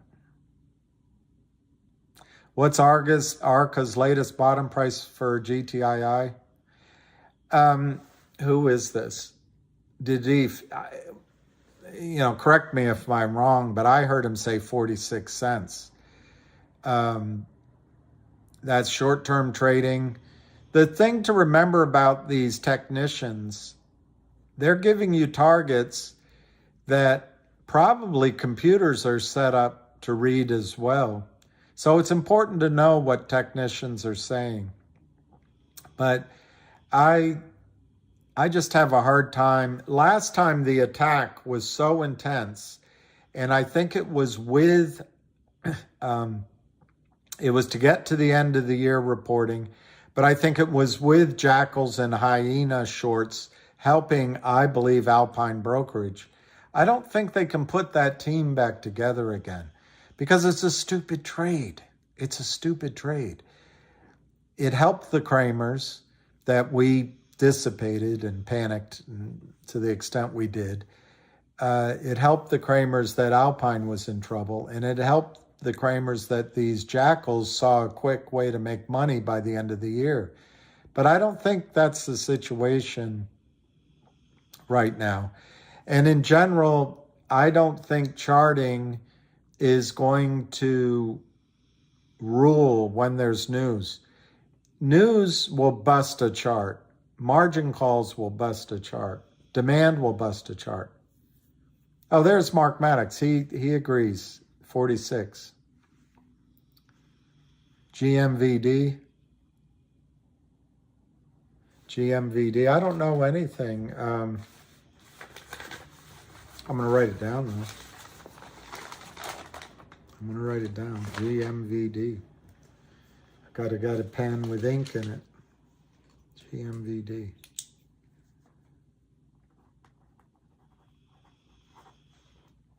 GMVD. 8th halt. Wow, that's nice, Sean. It's pretty nice. Which one's shooting higher? Before shooting higher. Yeah. I've had a long experience of listening to technicians. They're often right. I would place them almost in the 80% range in short-term trades. Spikes, low volume that it can hit. Maybe. But they can be wrong too. And all I'm cautioning is on GTII for ARCA is if there's meaningful news, that could change the calculus, so to speak, very quickly. On the other hand, where he might be right, ARCA could be correct, depending on how the news announcement comes out. If GTII and CRTD merge, but it's perceived that GTII is the acquirer based on the ratios, you could see selling in GTI and rallying in CRTD. But there's whales in both stocks, so I don't think the shorts are going to get very, very far. Let me look at some prices because I think I've bored you guys to death. DBMM is 0.024. CRTD is 0.059, 77 cents.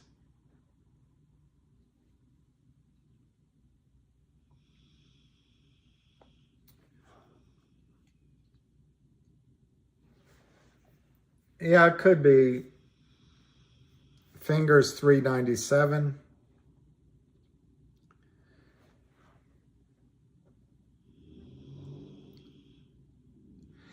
Well, that's right, Mark. But Mark, the debate, and it is a debate, and it goes on and on and on. Technical guys in general don't look at any fundamentals. They just don't look. I don't want to know them. It's all in the price of the stock. It's all in the charts.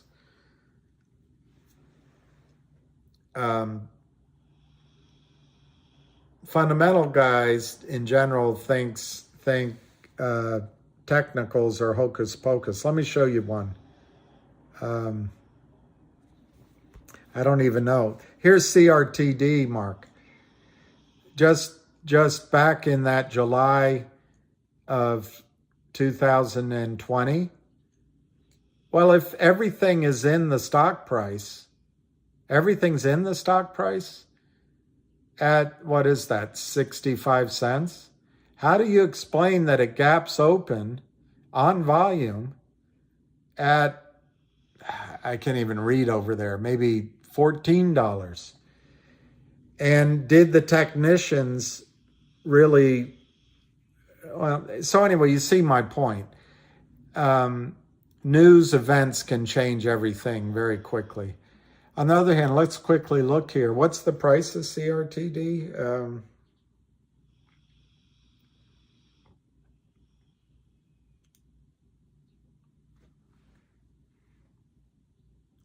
$77. So that's such a vague chart, isn't it? Let me see if I have another one.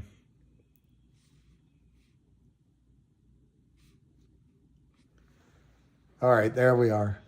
Okay, I would have to say that at 77, we're over the 200-day moving average, which I think says 75 behind that 72.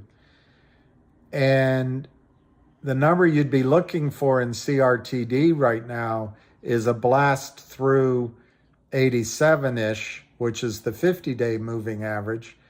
But, and I wish I knew how to show you a descending line, but if you could draw in your mind a line from that sort of red wedge above November 25th, and then maybe through the red wedge at December 28th, down through where we are now, it looks like we're breaking out as we speak. And it'll be interesting to see what happens. Is there any good news on CLNV? Let me look.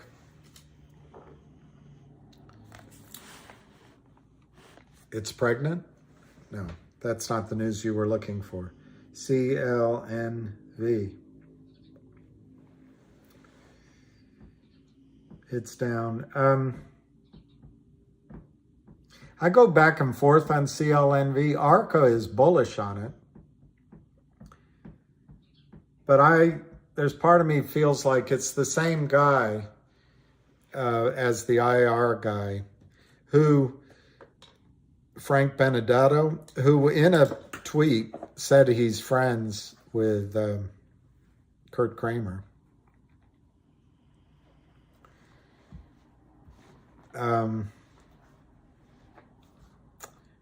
Anyway, there's part of me that doesn't quite trust CLNV, but it has so much interest and so much momentum. You got to keep it on your list. As far as I know, ARCA is positive on it though.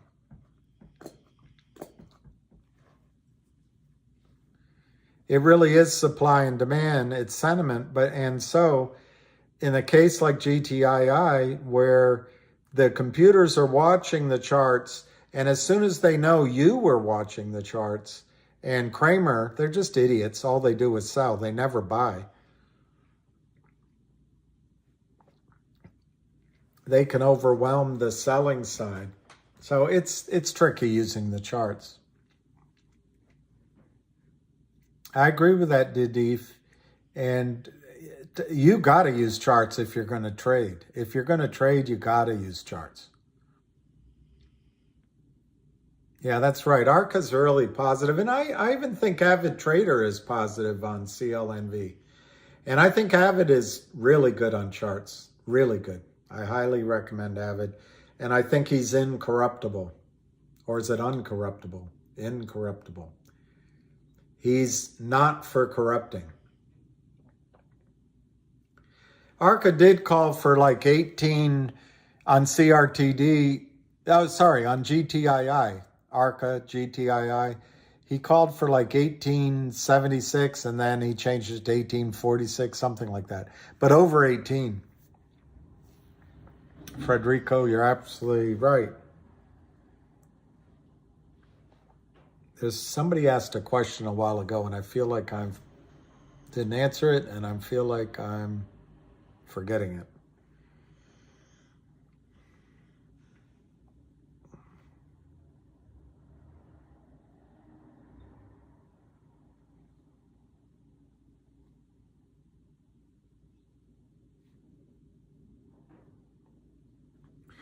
It's this, I don't know if any of you guys know about the HNRC, but they made their distribution, but it hasn't come yet. And I think you have to be careful if you're in it to not sell, even though the record date was December 16th. Because the distribution is more than 25% of the value of the company, they can cause the X date to be very close to when the event happens. So my point is, you could sell before, even though the record date was December 16th, you could sell before you actually get the shares because of this 25% rule. But anyway, they did some sort of SPAC deal worth, I think, $120 million that they announced last week. $120 million. And it's exciting. And apparently, the HNRC, and I guess the SPAC is HNRA, but they're going to distribute 30 cents. I haven't found a confirmation of that. So it's all very interesting. When's the next ham call? I'm not sure. Coffee. I'm not sure that this was a Christmas gift. I got some mugs. Um,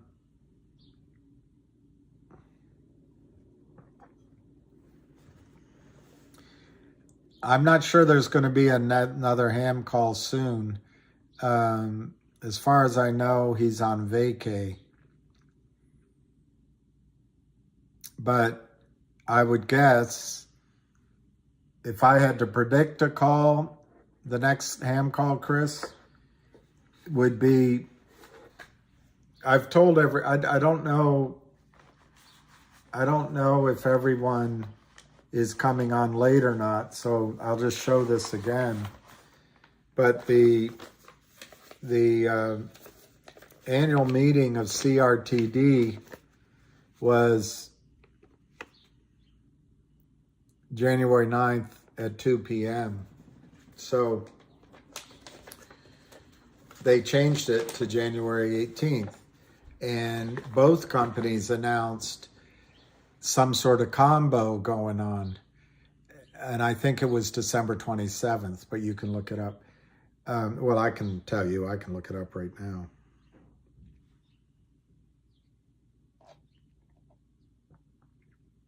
Yeah, December 27th, they delayed the annual meeting. So it feels like maybe there's some news pending of some nature. Could it be soft news, hard news? I don't know. But I have a feeling if something comes out, Ham will have a phone call, Chris. Hey, Bill Young. Who's Finn Germayaz, Harry? Let me write that down, Finn Germayaz.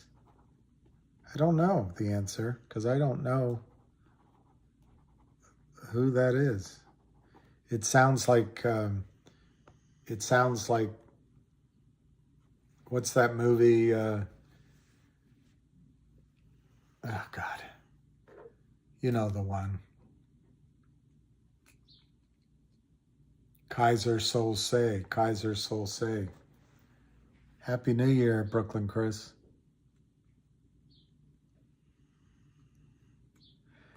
Good luck, Brooklyn Chris. You have an interview today. You wanna know a little secret? I'll give you 3 secrets, Chris, Brooklyn Chris. 1, just go in with confidence, of course, but go in, smile, and as soon as you can, talk about them. Ask them something. Get them to start talking. Get them talking about themselves, about something. Because then you're learning, but then they also like you because they're talking about themselves. Or something they're interested in. Like, wow, what an, anyway. 2, when it comes to you talking about yourself, when they insist, talk from things about yourself. People are interested in you.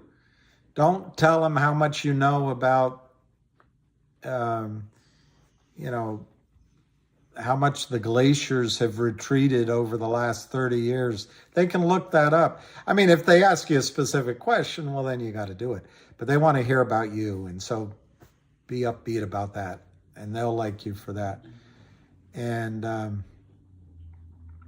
don't know what kind of interview it is.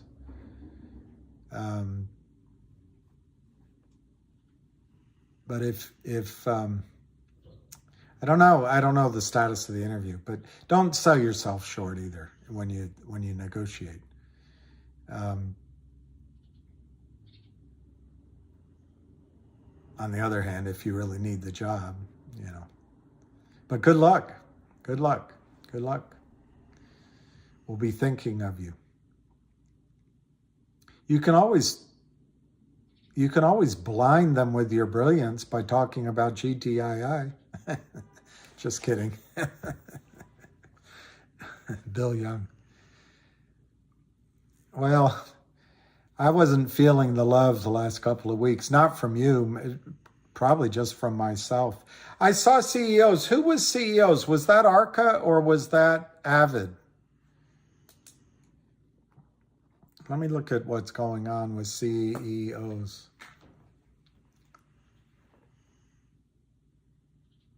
GTI took your dollars. I might need a job soon. Cryptic Trader. Did you sell Cryptic Trader? I'm sorry to hear that, Cryptic Trader. You might get a chance, and I would recommend it to anybody that's feeling the stress. If these GTII and CRTD rally, maybe take some money off the table this time. That's different than how I felt before, because I was, and I still am, looking for a massive squeeze in both. But the tension levels were so high, which is a win for the shorts, that it just feels like it might be prudent to manage money a little bit on the way up. Yeah, GTII has, I don't know where Lou is, Robin Perry, I don't know where Lou is. He may have had health problems. He may be just relaunching. I think he's a talented guy, and he might just be relaunching what he's doing, taking a step back.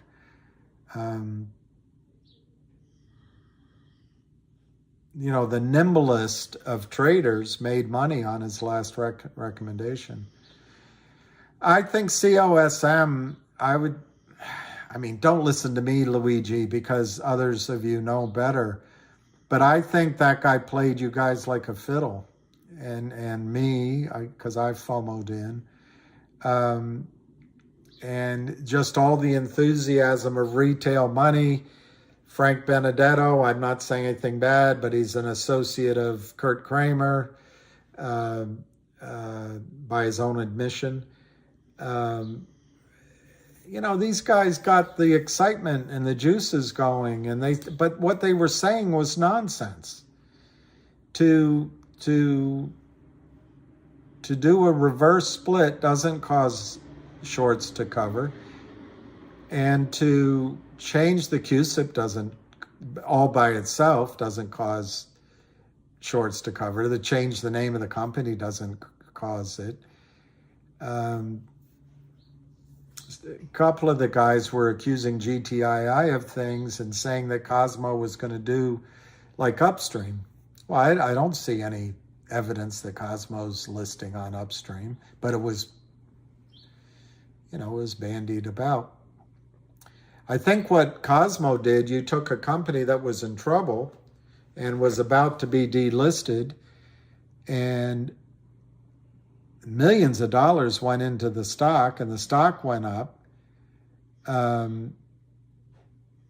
Shorts shorted and then covered probably as well. And then there was, on that Friday, there was this massive FOMO, and it went up to $25 a share. And the short shorted and handed, I forget the Greek CEO's name, handed him 50 million or something minus fees, $36 million or something. So I think what happened to Cosmo, it's fully funded. They've got contracts around the world, but so many companies have contracts. But if those contracts materialize, well, that's good. It's good. Fully funded company. That's good.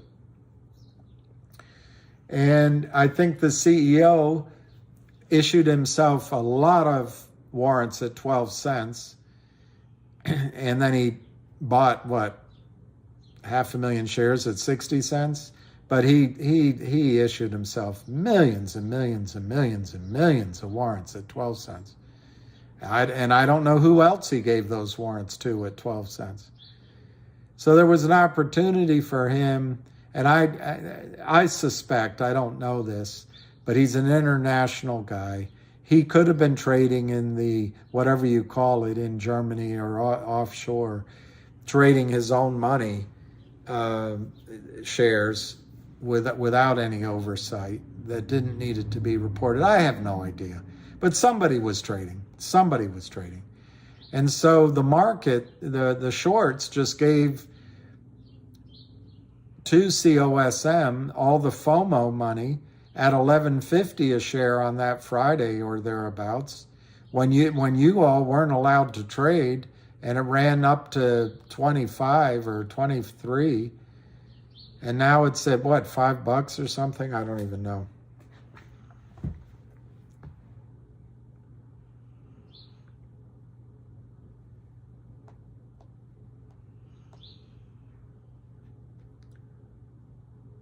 Yeah, 448. And so the insiders made money, and I think made money in their own accounts. It's just how it traded. I think perhaps some of the people associated with the company may have made money on the way up. There might have been some people that made some good trades and made money. I think the company's fully funded, so that's a good thing if you want to be bullish. But just on its face, to have an over-the-counter company with contracts, I don't see what makes it run again. And more than that, I think you've got shorts in there. This is my biggest concern about COSM. Reverse splits are like honey to a bee. They're like a camera to Kim Kardashian. They're like, a presidential run to Hillary Clinton. They're like a hotel to Donald Trump. I don't know. They're reverse splits help the shorts. So the stock's 450. My guess is it's going to go under $1. I don't know when, but that's what I think is going to happen to it.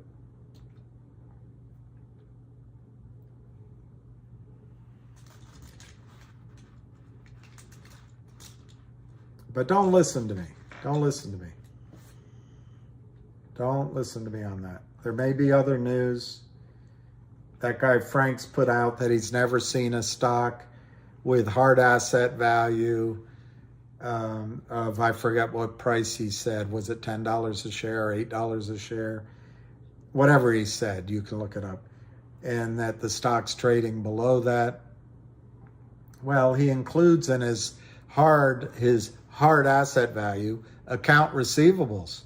Have you ever tried to collect accounts receivable in a recession internationally when businesses are all pulling back? I don't know. I wouldn't say that accounts receivable are hard assets. He also included something else in their inventory, I think. Well, in a recession or in a downturn, inventory that you bought expecting a certain markup or expecting, I don't even know what the inventory is. Is it medicine or food? Does it have a sell-by date? I don't know. For $4.49, I think you can buy for one share of Cosmo at $4.51. You could buy two shares of CRTD and 2 shares of, well, let's call it 1 share of GTII and maybe 4 or 5 shares of DBMM. I don't know. I think there's better short squeeze plays out there. I don't think there will be a short squeeze in COSM, and I think the shorts are going to try to drive it below $1 so it has a NASDAQ problem again, and it'll have a hard time raising money. But the insiders have already taken their money out. The company will have enough cash to pay salaries and to keep the game going for a while. But anyway, you can hear I'm skeptical on COSM. But to offset me, I saw a couple of bullish technical reports, and I've seen commentary on YouTube that's very bullish. So you wanted my opinion. Don't give my opinion 100% of your weight. Maybe give it 20% of your weight. Hey, yeah, cryptic. I don't know. I don't know. That's just my call on it. Raymundo, COSM is water under the bridge for me. Yeah, and then a spike. I would agree with that, Ray. If you're not out right now, personally, I just told you, you can get out and spread that exact one share across 2 or 3 plays that I think have a better chance to run. But that's just 3 I know about. I mean, you could put it in Logic, and I think Logic is a safe play in terms of fundamentals, and might have a short squeeze. You could put it in. There's another name that's going around my head. Oh, you could put it in Wolf, WULF. You could put it in, share for share. You could just swap over to Finger and just sit on Finger. And even if Finger ever squeezes, which I think it will, but maybe Finger's manipulated for a few more months. You could sell calls against short-term calls against your Finger position, and you could rebuild your account that way. But I just don't see any reason to stay in COSM. On the other hand, if there is a rally, maybe that's what you wait for and then take it out. But unfortunately, I think you have to look at the reasons you got into COSM. Sometimes it helps to write them down and look back at them. You were told that COSM was going to go on Upstream. GTII wasn't acting quickly enough. I see no evidence that COSM is going on Upstream. You were told that COSM had 1,991% short interest, which I think was a fraudulent number. But you were told that, and you were told GTII wasn't being forthright about its short position. Here in COSM, you know the short. In GTII, you really don't. And the company's not getting back to me on what the real short is. That's 2. That was part of the thesis, second part. Third part of the thesis is, there's big news dropping. Big news, 2 or 3 big pieces of news dropping. Well, I think the news dropped. You can judge it. 4, you were told that a reverse split and a change of CUSIP and a change of name was going to cause a short squeeze, which is hokum. But you were told that. That was the theory. And then you were told that the CEO was buying. Well, I did a video on it. I did it quietly. I tried to explain. I didn't want to hurt anybody's feelings. But there was a salmon-colored prospectus on SEC saying they were going to raise $50 million in any manner of different forms. So it was right there that they were going to sell into any rally. But you were told that management was on your side. And then you were told the stock was going to go to 20 or higher, and you could get your quick profit in COSM and come back to GTII. And I think in some ways, on the margin, the trade worked. Some people did get a good trade. Some people are able to get back into GTII, and GTI went down. So, there were aspects of that recommendation that worked. I'm not sure it worked for everybody. But anyway, when the stock started to squeeze and the news dropped and rallied and the reverse split came and there was volume, well, the CEO, a Greek guy, he's been through it before. He said, hot damn, this is my chance to sell into the stock market and get 50 million. The shorts got got their problem solved. Number one, the reverse split solved a massive part of their problem.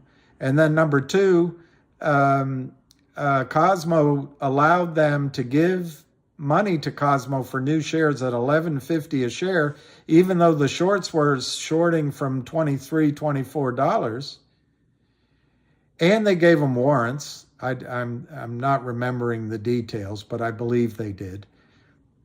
I looked at it, but I have to admit, the details of the deal are not popping into my memory.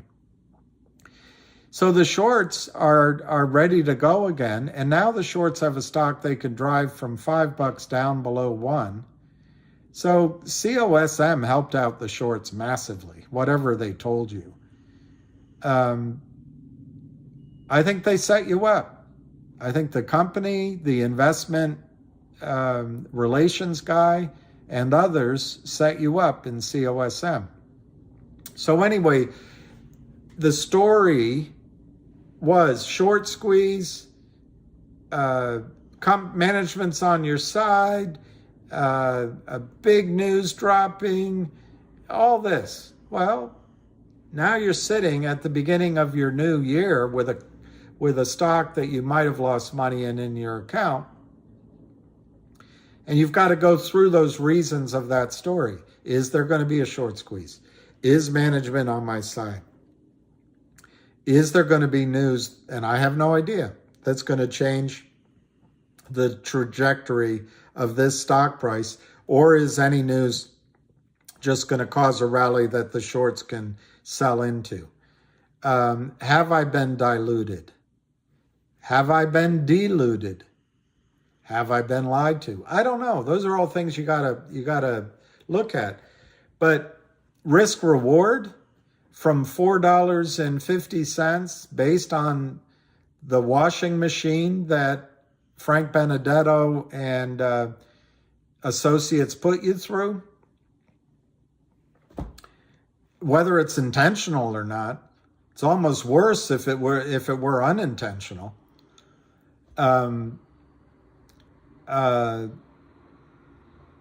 What's the risk reward? I think the risk in COSM is it goes below $1. Could take months, but it could happen quickly too. What's the risk in GTII? Well, we've all discussed here. You could lose 50% of your money in a spike downward to 46 cents if ARCA's correct.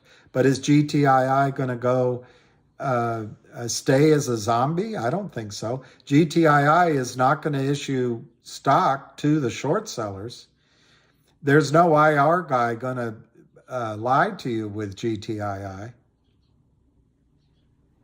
I mean, no one has a crystal ball, but there's fundamental things like 1-800 law firm, and Bigfoot is going to drop. Bigfoot is going to drop for GTII, and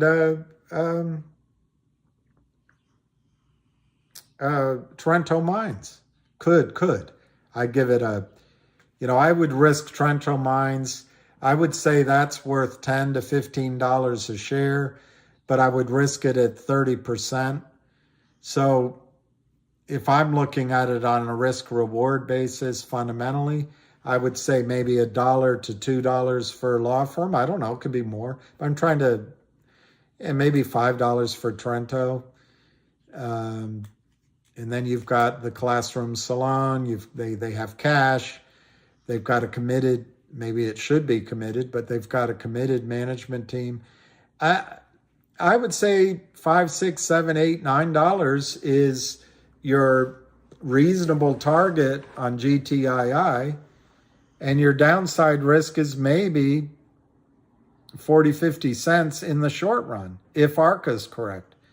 So you risk 40 cents, 50 cents for $4, $5, $6 on the upside, very conservatively. Well, compare it to what you think Cosmo's going to do. You have to make that own decision. GTII at 75 cents recently was $1.75 before the panic sell-off in everything and the focused short selling sell-off started at Thanksgiving time. So it was recently $1.70, $1.80, and I think that's a fairly, a dollar upside. CRTD seems reasonable. You get that again. The chart looks like it's going to break out. You've got a company that's distributing to its shareholders 10 million in value minimum. It's supposedly more than that. And when I say supposedly, it's verifiable. They had a buyer come in and buy 10% of the OG collection, which when you do the calculation, values the collection at more than $10 million. But if you use $10 million, I haven't done this yet, and divide it by 30 million outstanding, not float, total outstanding shares, there's 33 cents in CRTD just for the distribution that has recently been verified in a private transaction of its OG collection and its NFTs. 33 cents in that 75 cents. If you'll let me do the slippery math and call it 25 cents, 35 cents, call it 35 cents. That means you're paying 75 cents for CRTD. You take off 35 cents, that's 40 cents that you're really paying. That's your risk in CRTD.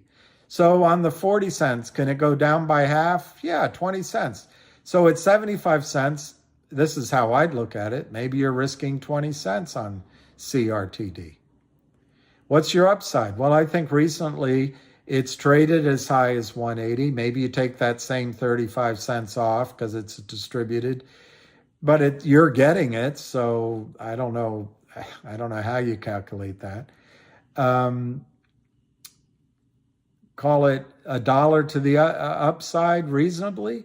But then when you add in that it might either be a takeover target or a merger or a JV with GTII, it's got a hard-charging CEO who wants a short squeeze to occur.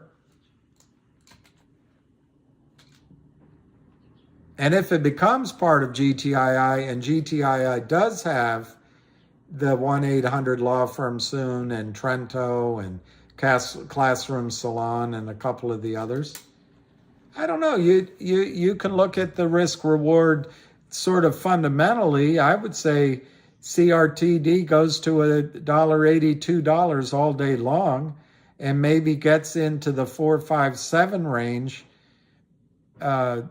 quite easily. And remember, it used to trade in a spike at $20. So I would say that on a risk reward, you're risking 20, 25 cents in CRTD for kind of a trading target of $1.75, $2, maybe as high as 5, 7. But you're setting yourself up for a squeeze that could take you into the stratosphere. How does that compare to COSM? Now on DBMM, I don't know a lot about it, but it's 0.025. And at 0.025, it's traded, it's up quite a bit. So I think you're legitimately risking 75, 80% of your money on DBMM if everything went pear-shaped. On the other hand, you have essentially a CEO who is just talented as anything and is really hard charging, and she's after the Kramers. And the Kramers paid back their note, and reportedly there's 8 billion shares counterfeit in that stock. Of course, that's as compared to what, and I can't even tell you what the outstanding shares are in DBMM. But that has a lot of momentum. And that chart has finally broken out of what you guys like to call you have a name for it, but where it's just in a long horizontal trading, like the machine when you go to go to the grocery store. You have a name for it. But it's broken out of that, and the chart actually looks good. But that's DBMM. What's the upside on DBMM from 2.5 cents? Is it $2.50, $25, $250? I don't know, but that's an alternative to COSM. On Finger, I've already told you it's around $4.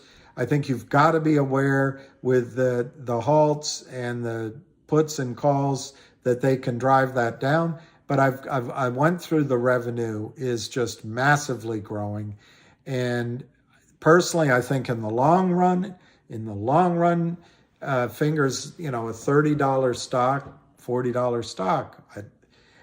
In the short run, I think you could get a short squeeze in Finger.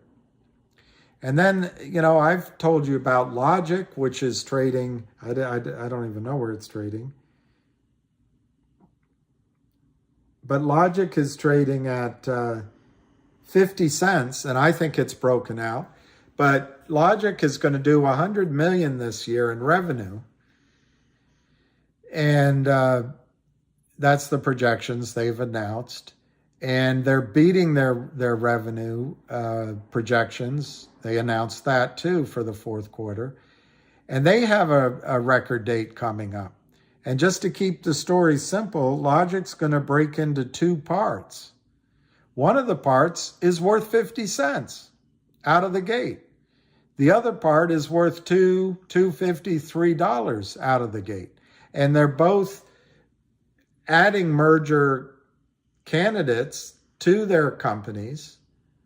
That's Data Logic. As an example, GoLogic, which they distributed last year for free, GoLogic just did a $3 deal, and GoLogic's trading at $2.20. I love GoLogic because it's in Vietnam, Southeast Asia. It's outside of the United States markets. It's growing massively. They just did a fintech deal, and they announced that they're looking at another one, massive. And they just brought on Candace, a tremendous member to their board. That's GoLogic.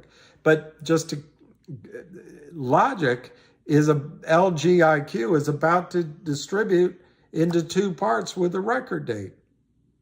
And one's going to become Data Logic. The other is essentially going to be a fintech wealth management firm.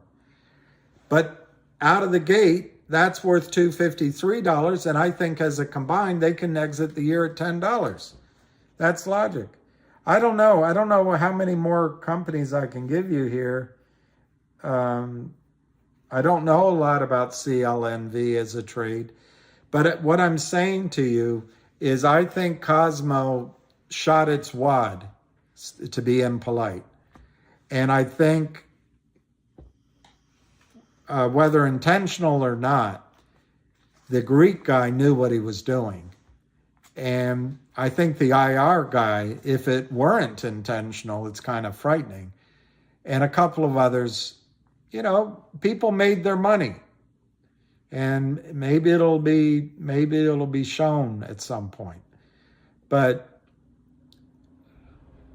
I don't care. I don't care about any of that. I don't want to get into it. What I want to care about is what's the trade value of COSM right now.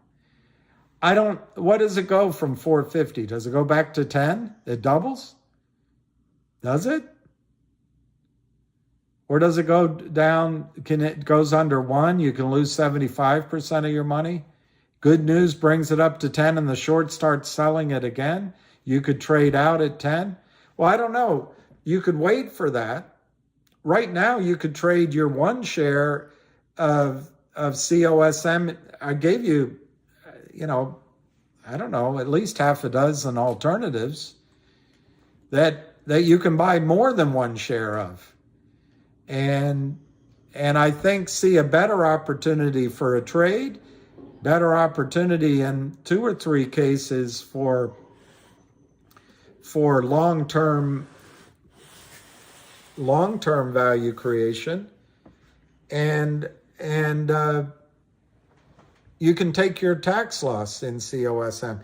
So I'm on the side of well, I don't know if it's a side. I can't make a recommendation individually, but if it were me, I would sell COSM. I would probably buy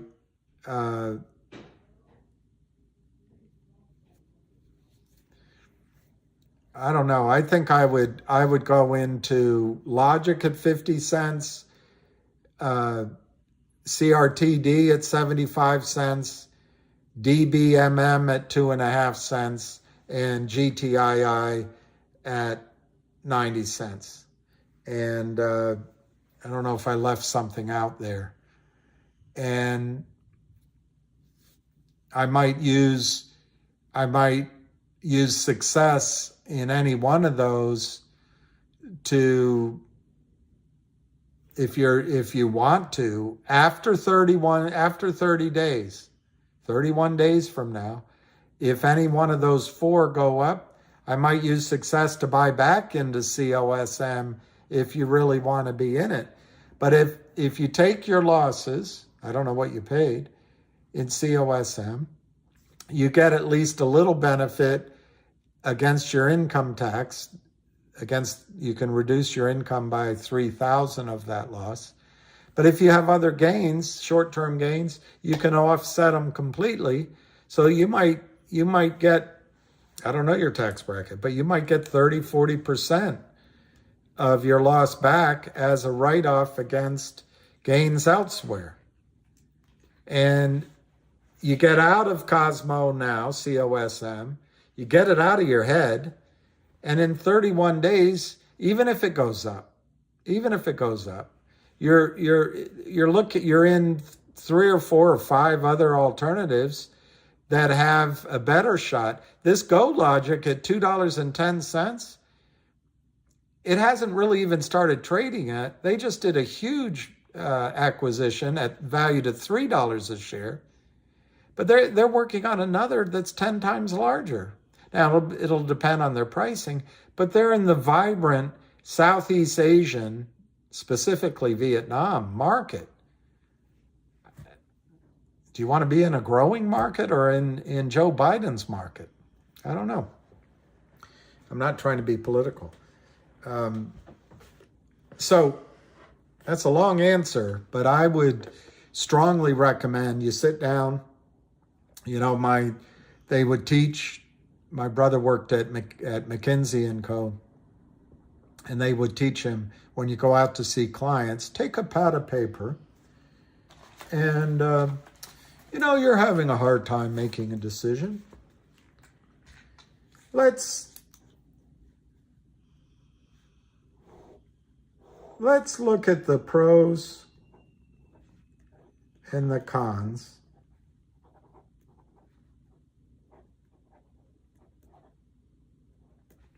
And let's ask ourselves, what would old Ben do? Benjamin Franklin. Now it's, what would Jesus do? But what would old Ben do? Pros and cons. Sit down.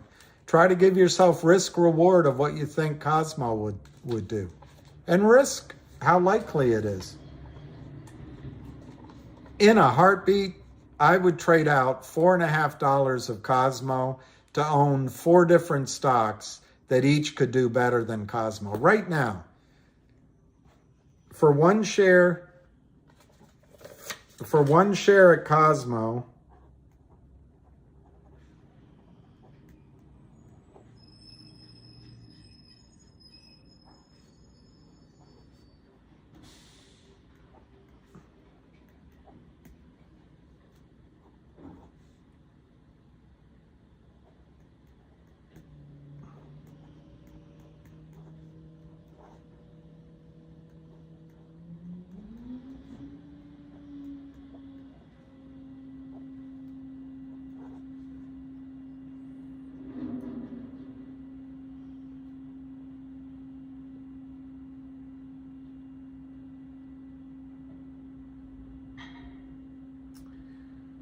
I would say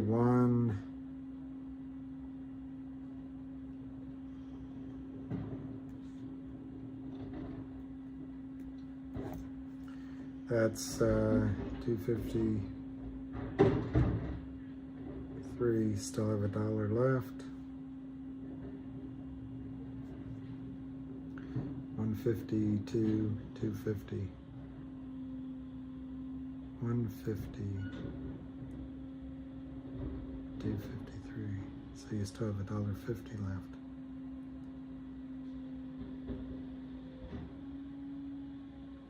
And what would that be? And then I would, I don't know what it is, I have $1.50 left.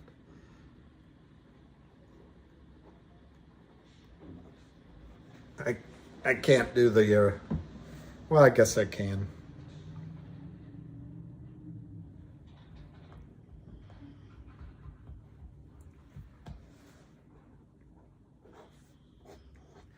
Here's what I would do on COSM. Sell your 1 share of COSM, buy 1 share of Logic at 50 cents. Buy 1 share of CRTD at 75 cents. Buy 1 share of GTII at $1. Buy 1 share of WULF at 75 cents. And buy, I think it's 60 shares of DBMM at 0.025.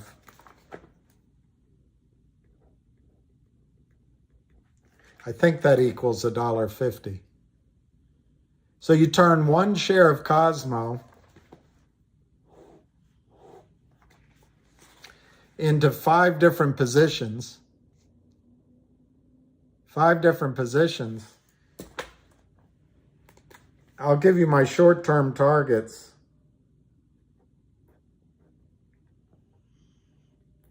These are all wild-ass targets, wide-ass targets.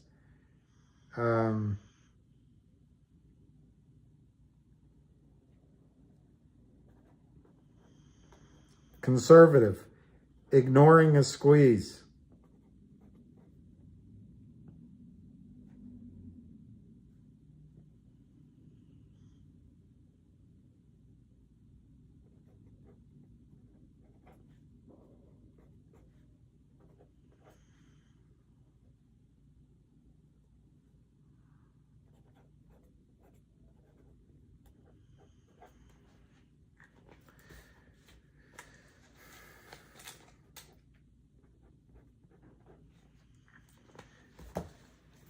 So I think in Cosmo, your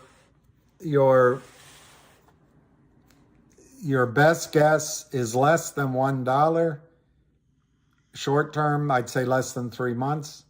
Logic, I think it's going to 350 in the short term, $10 by the end of the year. CRTD short term, the next 2 weeks, 750.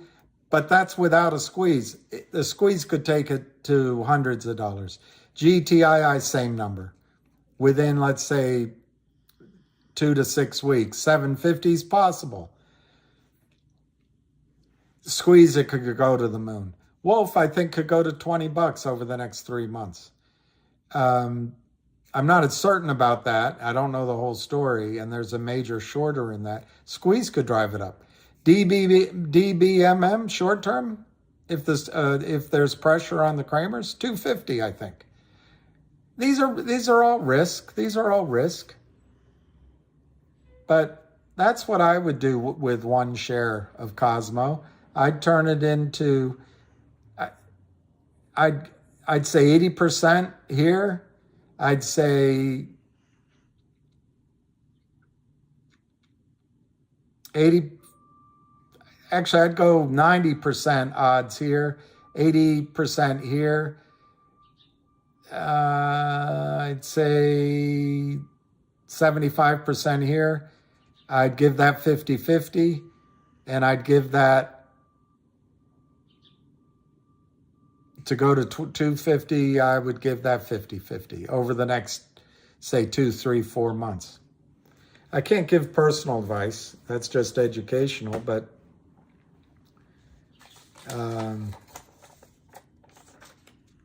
what is the cost of buying? In my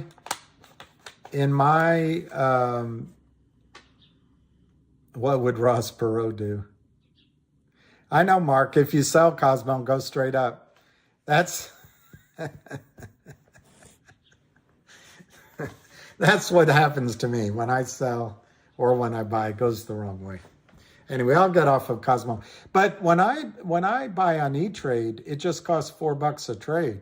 Doesn't really, or $4.95. It's not per share. But you're right, bid and ask. Maybe that's what you mean, Mark. Realistically, they aren't all running. That's why spreading it out. And this is just a list I just made up right now. I'll probably think of something better later on that I should have said. But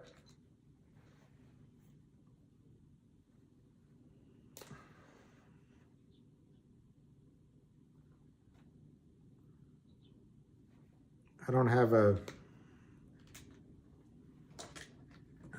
a different color pen.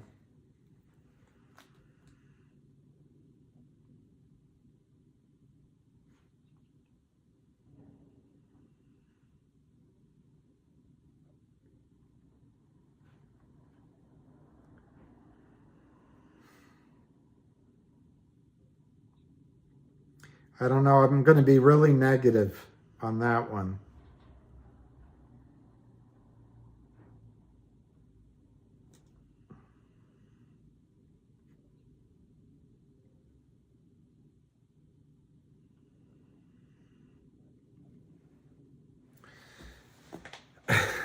I'm just going to guess here. What's your downside? I think on logic, I think the downside, it goes to $1.50 instead of 50, instead of 3.50. From 50 cents, it goes to $1.50. That's not really down. On CRTD, I'm just trying to look at it worst case. I think it goes to $1. Worst case.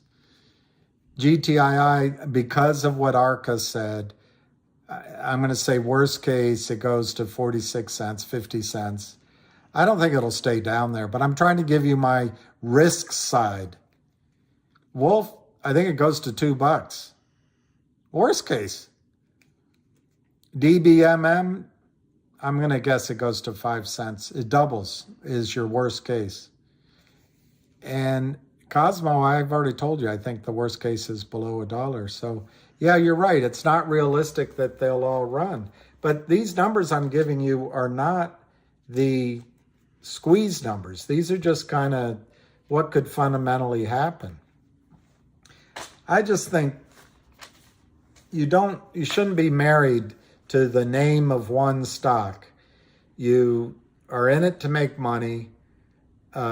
You've got one unit of stock. You could divide out into many more units of stock, whatever the name is. And, I guess I would take this a little further and try to do some sort of amateur spreadsheet.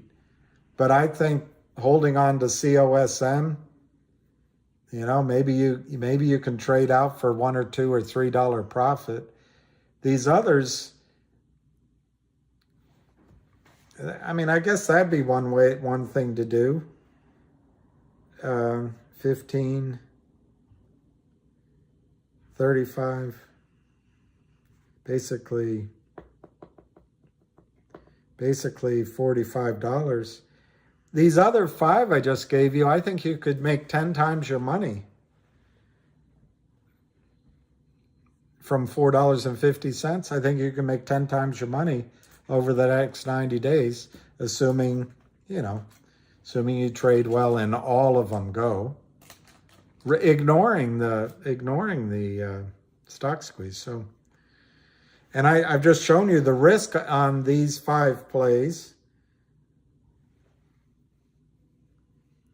Well,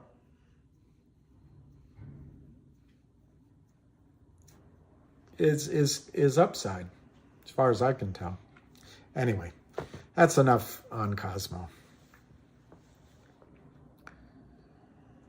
More CRTD. Well, let's see what CRTD is doing. Let's see what all the trades are doing.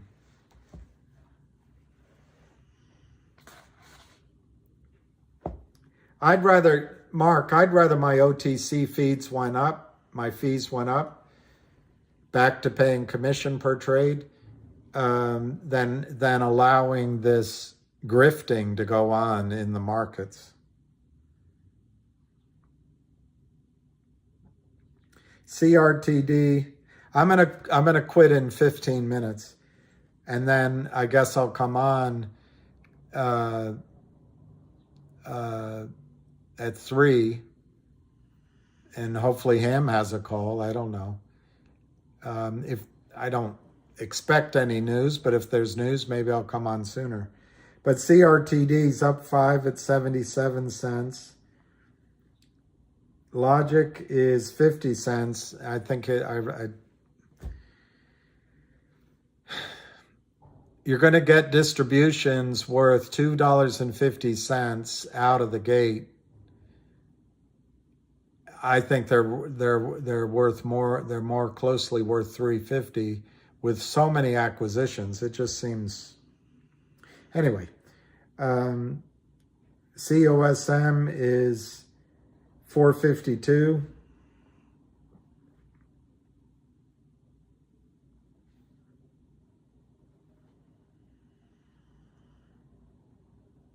GoLogic's 215. Like I say, the deal they priced was based on $3 a share, and that was an attractive price. So I think that'll get back up. But there's no volume in it, so it's subject to pressures because the distribution from last December hasn't been approved for trading, and I think that's April when it does, and that's when I think you'll see a value. It's been as high as $8.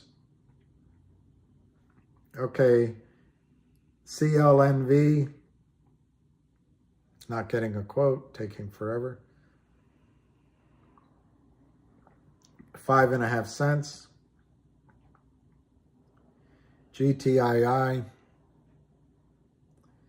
it's under $1, 97 cents. So I don't know what else to tell you about CRTD. The main thing to know about CRTD is just what a massive short position. And it was largely driven, at least recently, by the Lind partners who were under pressure.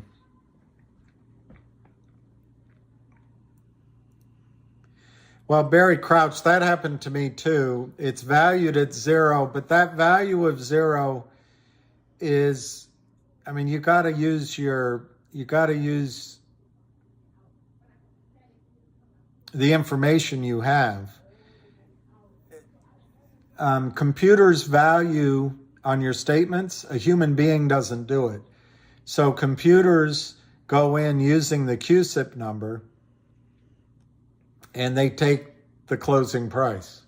And that's what shows up on your statements. Depending on your brokerage firm, they've either given you I don't think it's a valid one, but they've either given you a CUSIP number or they've given you a placeholder number to one share of a private company. Well, that private company doesn't trade. So there isn't any closing price for the computer to go get and give you a valuation on your account.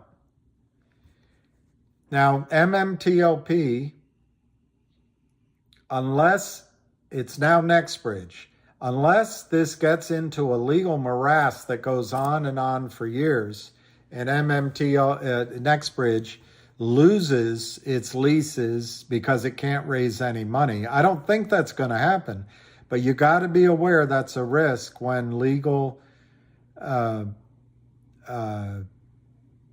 suits start, because no one want to deal with them. No one will want to give them financing because they don't know the outcome of a jury trial. I have no idea. It's too much risk. But anyway, the system, the brokerage firm you bought through, owes you shares of NextBridge. And in my judgment, with that one caveat about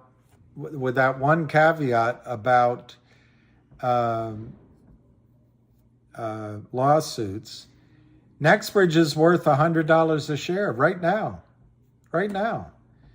haircut it, call it 30, or increase it. I've seen numbers much higher. The insiders want 600 a share before they talk, according to Twitter. I don't know what number to give it. But so what you own in your account that shows a value of 0, it's not accurate. I mean, it might be if I can't think of the scenario, but maybe there's a way. But it's just simply that the computer's pulling a placeholder QSIP and a closing price that doesn't exist, so it's coming up with 0. But look at the positive. The brokerage firm is affirming your ownership of NextBridge, and by anything that I understand, I'm not a lawyer, they owe you that share, whatever it's worth. So, and if you get the NextBridge shares, the step up in value occurs without tax, without a taxable event. That's one. 2, it'll probably be a JV or a purchase or float relatively soon. I would say before the end of the year, you'll have liquidity in that. So you're not stuck in it forever. And I'm sure there'll be a marketplace.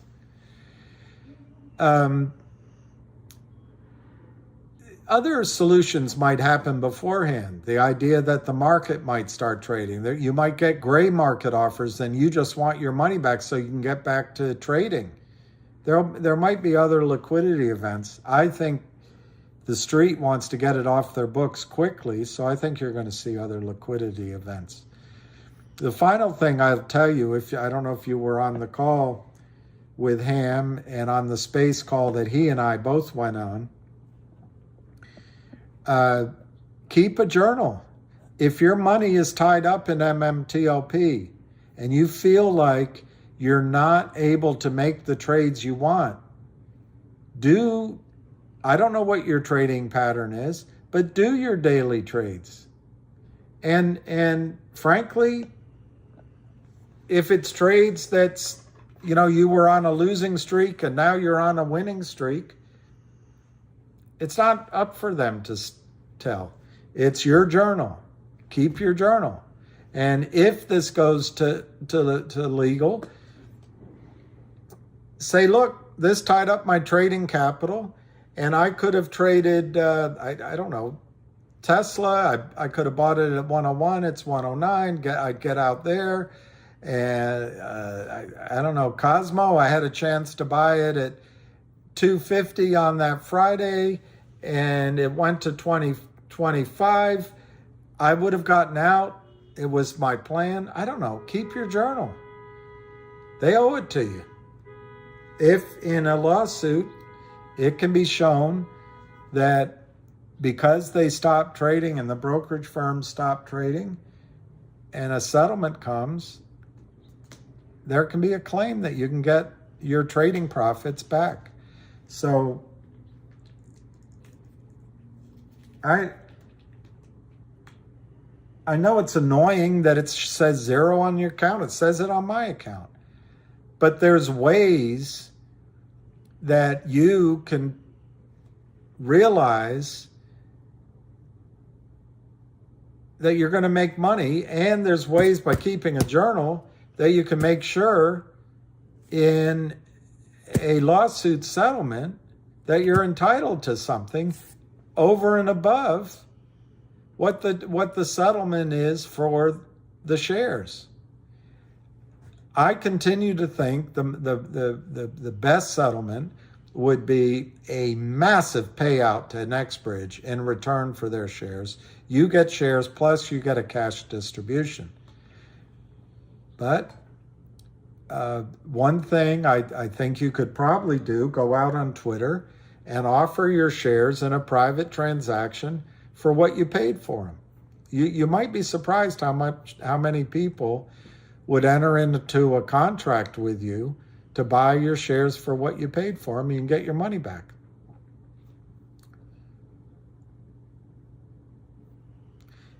Country Pride, if someone owns 30 or 40 shares in MMTLP, Well, let's call it 30 times 100. That's 3,000, right? That makes a difference, but it's possible that a settlement could be in hundreds of dollars, believe it or not. Now, lawyers will take a big part of it. In a squeeze, you could go to hundreds of dollars. So that would make a difference. If you just hung on to it and NextBridge is successful, the insiders, a lot of this is speculation, but the insiders don't want to take less than 600. Well, let's just assume they're somewhat right. I don't know how many shares of NextBridge will be outstanding, but if we assume 500 million shares, and we assume they've got 7 TCF and 3.5 billion in assets in oil, 3.5 billion barrels of oil, 7 TCF for 140,000 acres. That's on 135. Let's say it's successful, and let's only triple that. Let's just triple that. A different way of doing it would just be to use the 165 million shares now. But if they start proving it up, if you used, I don't know, $25 purchase price a barrel in the ground, if they prove it up, 25 times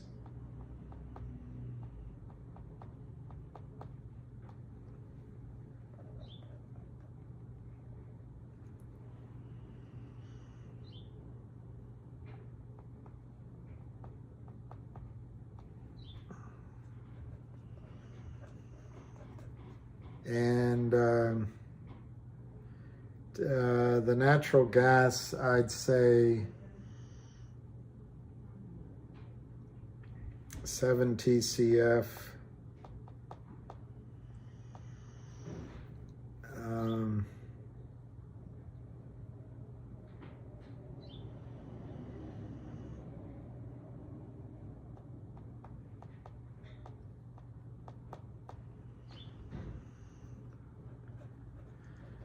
I don't know. On 30 shares, if they were to, and you just kept your shares, there's a potential for a cash distribution. I'll leave. Well, I won't leave that out. I'll call that $30. I think you could see over $600 per share for your 30. If it'll take time, they'd have to prove it up. It's $18,000. I don't know. Is that, I'm being as rose-colored glass as I can possibly be, and in oil and gas, everything always goes wrong. So I'm just trying to say,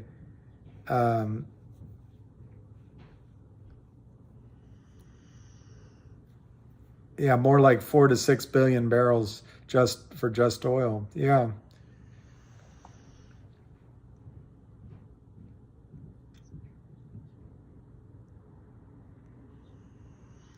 Well, you would have, Frank. If they had had a squeeze, you would have sold, and guess what? You could have bought it back. But let me see what Drecke's saying. Consider more like 4 to 6 billion barrels of just oil.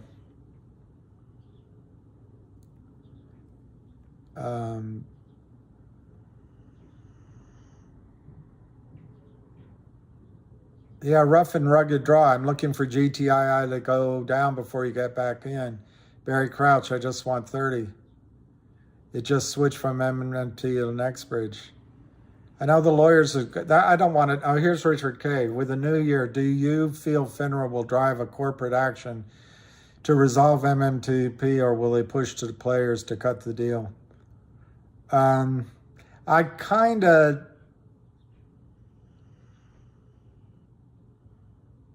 I guess kinda, Richard. What I think is going to happen, Richard, is the smaller brokerage firms.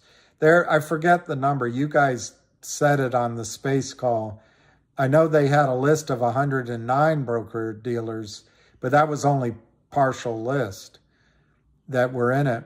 It was quite a few. I think some of the broker dealers that FINRA is beholden to are going to say, FINRA, we want to close our positions. Do something. And so I think that's what's going to cause it. How can they be different, Kevin Fitzpatrick? Why CRTD over GTII?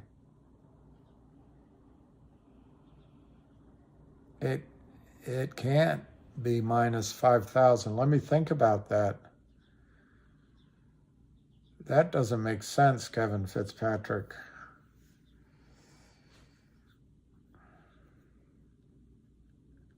Unless they're reflecting in your account the fact that you had fake shares. But they can't, by the way, they cannot stiff you. It's on them. They cannot stiff you.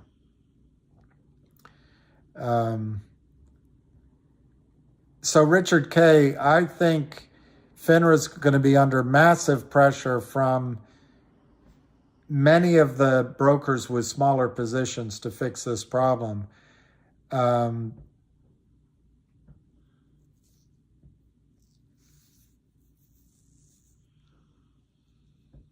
They might be under some pressure from NextBridge, but NextBridge really isn't their client.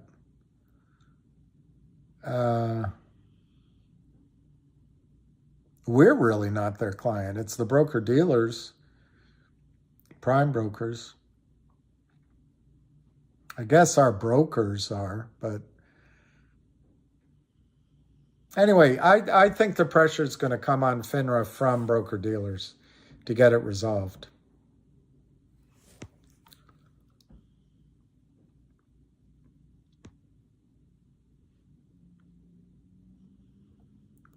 What a BS. I don't know. Jackson, sorry. It might have been BS. I don't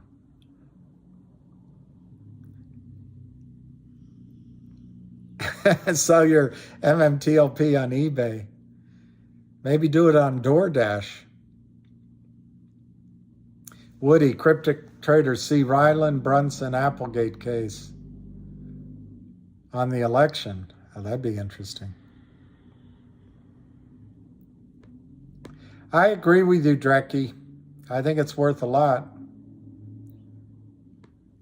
And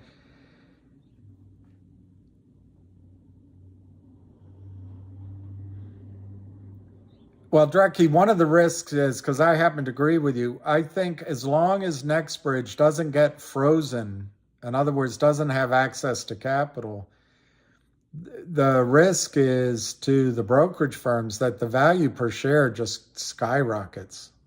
So they want to get it done. Bernadette Thomas, DAMM Fidelity, DAMN Fidelity won't let me buy DBMM. Well, that's one of the reasons it might go up as more brokerage firms start allowing purchasing in the United States. And it might be a short squeeze in the waiting.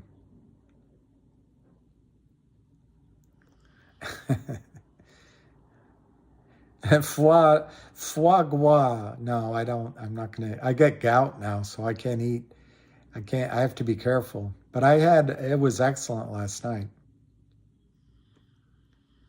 Ah, Mark, that's a good point. They could put debit balances in your account, and then that gives them a reason to sell your stock. which helps their problem. But so I would call your broker and find out about that $5,000. Anthony Bird, I think, oh, here's somebody, Barry Crouch said at Fidelity, call in to buy DBMM, talk to a trader.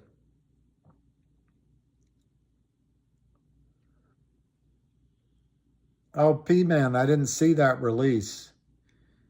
But I agree with you.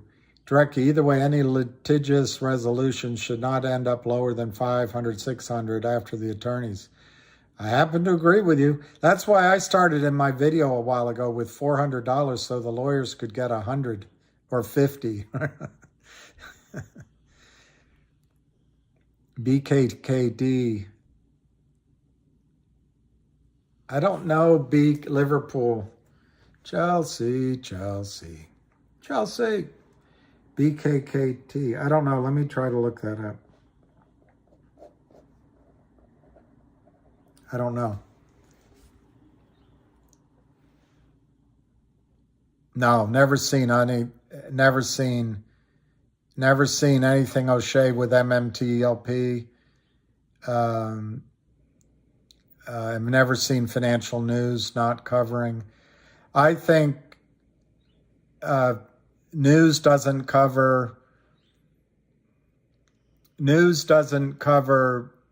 I got to be so careful. It doesn't cover many things in the political arena, in the medical arena, in the environmental arena, in the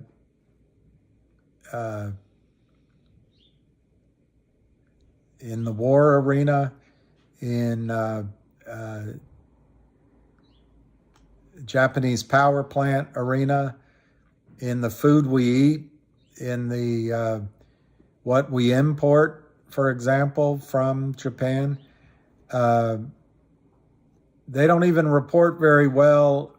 I'm a fan of, have been for a long time, of Novak Djokovic. And they don't even report well on him because there's a bias towards Federer and Nadal. So I think the news system, particularly in the United States, it's not news anymore, it's entertainment. And that started, Reagan signed a trend, but Bill Clinton killed the news industry and the radio industry and the television industry. There is no real reporting anymore. It's all for profit, and they don't cover anything. So I've never seen, this would be in the financial news, and I've never seen it as bad as this. I didn't know some people could trade MMTLP. I'll have to look into that. But with COSM, there were some people making profits in COSM, and other people couldn't trade their position at all. It's a joke. It's a joke. And, we all still are beholden. I mean, just look at what Elon Musk says. I'm just quoting Elon Musk, not giving my own opinion. But Elon Musk said on Twitter that a lot of the conspiracy theories turn out to not be conspiracy theories on Twitter. That's what Elon Musk said. I don't get what's going on. But it's all corrupt.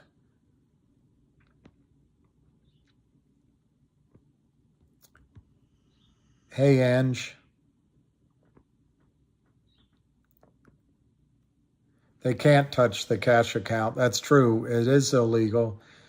But if they notify you, you have a debit, they, for a fee or whatever, they can take it out of the account. But it's all illegal. That's why I would make sure you call and find out why the 5,000 is there.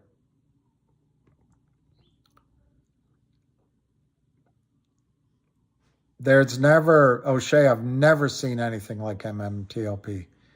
And I think the financial news is all paid for. And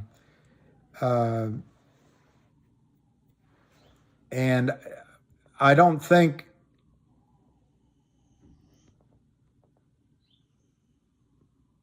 Pfizer.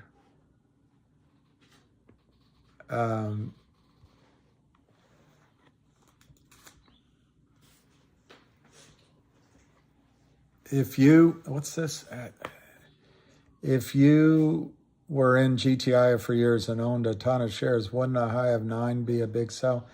Well, yeah, I've kicked myself over the last 6 weeks. I never expected, to be blunt, I never expected to Lou to come out with a sell recommendation on GTII, which is essentially what he did. And then I didn't expect the ferociousness of the attack. But maybe I started believing my own spit that a short squeeze was coming. I still believe a short squeeze is coming in GTII. So should I have sold at, it never got to 9, by the way. Got to 8 something. But should I have sold at 8 or 7 or 6 and bought back now? Sure. Hindsight is perfect vision. But I also thought that at 8 to 9, it was on the verge of running. I also think Lou took the pressure off. Fidelity was paying 1,000% to borrow shares to deliver on the exercise of the warrants, which were delivered as a dividend. It was causing a squeeze. And they were delaying allowing people to exercise their warrants because they were in trouble. Wells Fargo took the buy switch off. Wall Street was under pressure and there was a squeeze going on, in my opinion, in the background. The only thing is we didn't see it in the buy-in yet because they were still trying to get people to give them shares. But we were so close. And then Lou sent out a sell signal because Frank Benedetto took care of him probably. I don't know. I don't know what happened. And Cosmo took advantage of it. So I think the squeeze went into Cosmo. The GTII squeeze went into Cosmo. And in retrospect, I should have seen it because you got to judge people and the risks of how they make decisions. But no, I didn't sell. And I still think there's going to be a squeeze in GTII. And I think it was on the verge. Oh my gosh, I think it was on the verge. All the signs behind the scenes were there. But instead, a shiny object came by, little baksheesh, and the pressure's off.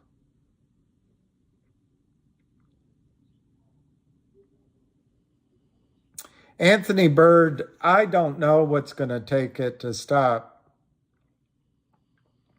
The Smith-Mundt was also repealed as part of the NDAA Act when Obama was president. Well, Obama, I voted for twice.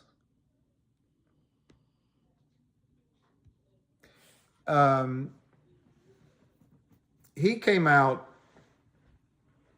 I'm just quoting him, on March 12th, 2011, after there were 3 complete meltdowns. There were explosions in at least 3 out of 4 of the front-facing Fukushima Daiichi reactors because of a tsunami. And there might have been damage in the 4 behind. Complete meltdown. And each of these reactors are 3 times larger than Chernobyl. Each of them are 3 times larger than Chernobyl. Chernobyl was a 1/3 meltdown, elephant's foot. But there were 3 complete meltdowns at Fukushima Daiichi, and Obama came out and said Americans do not have to be concerned. This will not affect the United States. The only thing you need to do is stay well informed. That's what Obama said. And then Hillary Clinton, Obama's Secretary of State, immediately signed into law that we would buy fish, beef, rice, any products from Japan without radiation testing. And then they changed the country of origin reporting on meats and fish.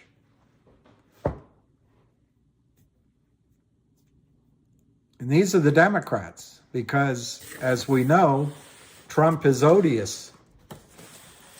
So now I didn't notice Trump do anything to correct the situation when he was in office, but there's no coverage on it, none.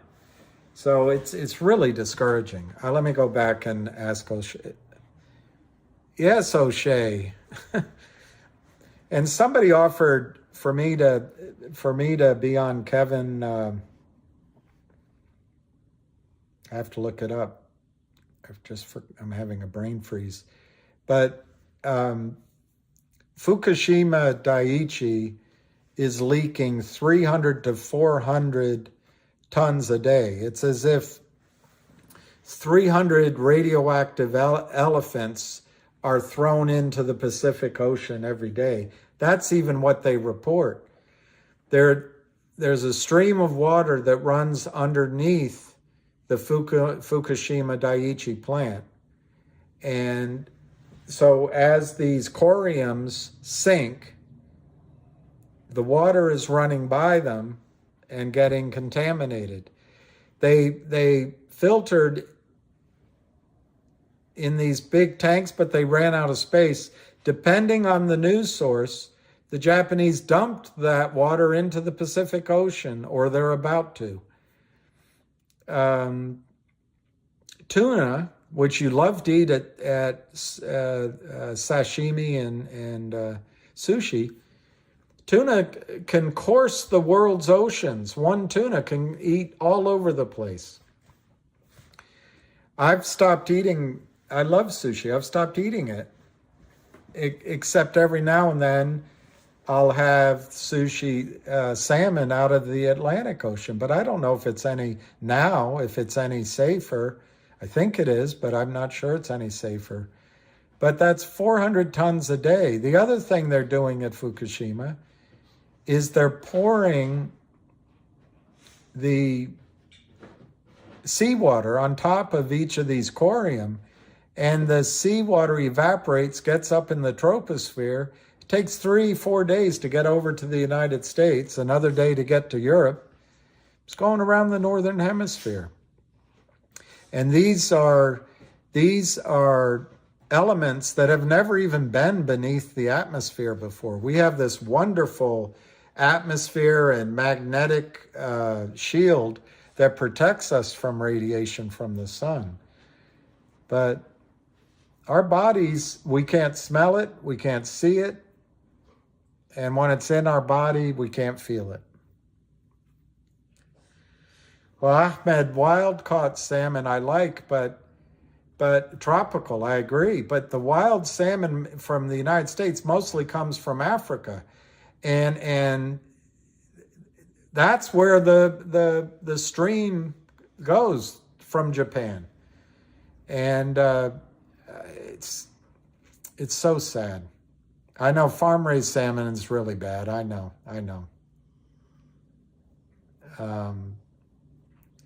Tropical, I know.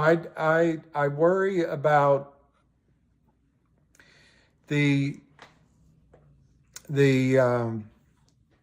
I stopped drinking wine from California because back in 2011, I stopped in 2000. Anyway, any wine delivered after 2011 because of the rain. You know, the geologic cycle of rain, it evaporates from the ocean, hits the mountains, pours down, and it just cycles. And it's just, oh, Chile. See, and for a while, there's two hemispheres. So the air is the northern hemisphere and the southern hemisphere.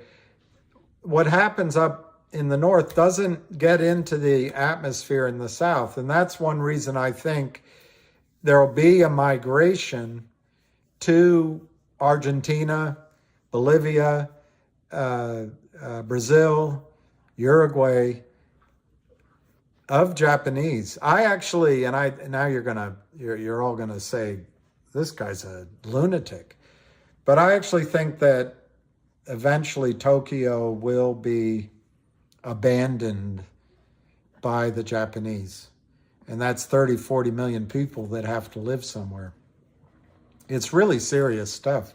What they're doing, they're taking the waste and burning it, but they're transporting it around the Japanese island to burn it all over. So in the future, if there's any kind of pattern, it won't be detectable, because you don't know the radiation you have. And I don't know who it was that said they're not eating anymore. The thing that scared me is if you get one buckyball, they look like buckyballs, these radiations, some of them, they're so small. You get one of them in your lung or in your stomach, it pulses for 40 years, 1,000 years. And you can't get it out. It's so scary. Oh, tropical. They die of cancer. Oh, there was a story, tropical, another story, and it was a woman, no, it was a man in San Francisco. He would go catch crabs, or maybe it was lobster.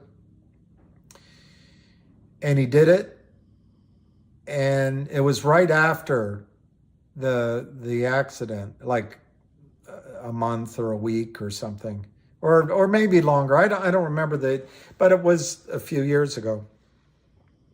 And he ate the crabs and he dug it all, and he got lesions on his hands. I'll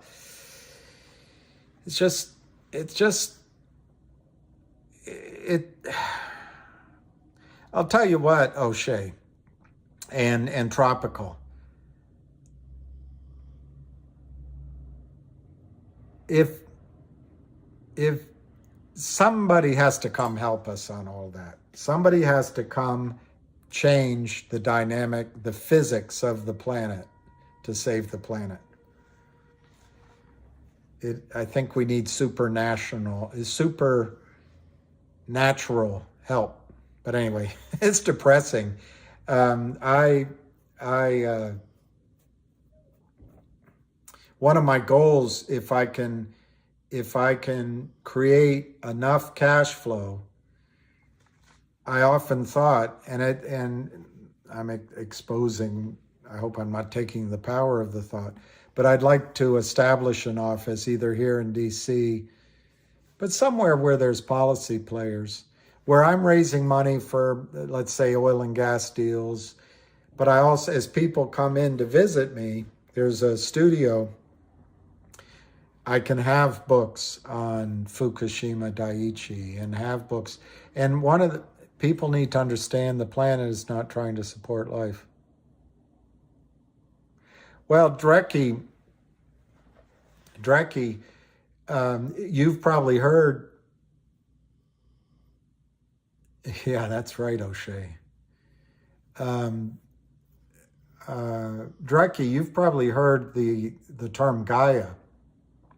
And it's attributed to Jim Lovelock, Scotland. He's the guy that first discovered, or one of the first discoveries of the ozone hole. So everyone, and I've read his books, and I think he's now dead. but he lived a long life. But his take on global warming, by the way, was that his initial take was that things that happen like Chernobyl are actually good for the planet because we as humans can't live there. So it allows the wildlife and the trees. His essential approach to global warming is that we needed to leave, it was either a third or 2/3 of the planet wild, just leave it wild, so that plants could give oxygen to the atmosphere, the ecology could cleanse the system. That was his original idea. Then as he got older, he said, no, we need to live in cities, and we're going to have to live indoors, and we're going to just have to air condition our cities and just mediate the effects of global warming because it's too late.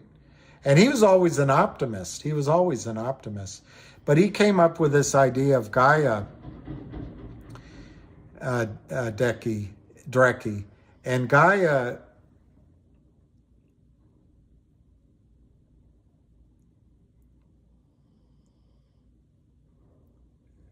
and human hubris and machine will miss it. Thermofrost. Well, he came up with the idea of Gaia, that the planet, I might be saying the same thing you are, that the planet is a living organism. And if it's not, it behaves like one. And so when there's a cause or an effect, there's a counterbalancing effort by the planet to fight back. And I think I might be saying this, we're in a closed system. And the fact is, we might be fought back against. The planet might fight back against humans. That's all I wanted to say. Tropical, there's a doctor called Dr. Helen Caldicott, and she got tame, but initially her lectures were both frightening but also refreshing to vibes of the cosmos to listen to. Tropical. And she said that if reactor number 4 collapsed, she would get her children out of Boston, immediately out of Boston. Now, the thing is, and I'm not picking on a political party for the sake of a political party. The fact is that Hillary Clinton sent out an email to her people while she was Secretary of State saying for the next few days, stay indoors, while Obama's saying we didn't have anything to worry about. During World War II, the Japanese created these balloons, bombs. They would put balloons up in the troposphere with bombs on them, and they would drift over the United States in 3.5 days. And that was their strategy of trying to instill panic in the United States. Well, if that troposphere carried balloons over, imagine the radiation that was carried over in the first days.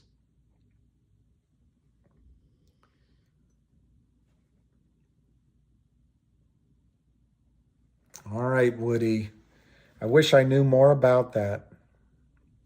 So anyway, that's enough about that because we're getting off of making money. Let's just see how everything's trading. By the way, it's the reason I want you guys to make money. You're going to have to live where you can support your families, where there's clean water, clean air, and clean soil. And money is what's going to allow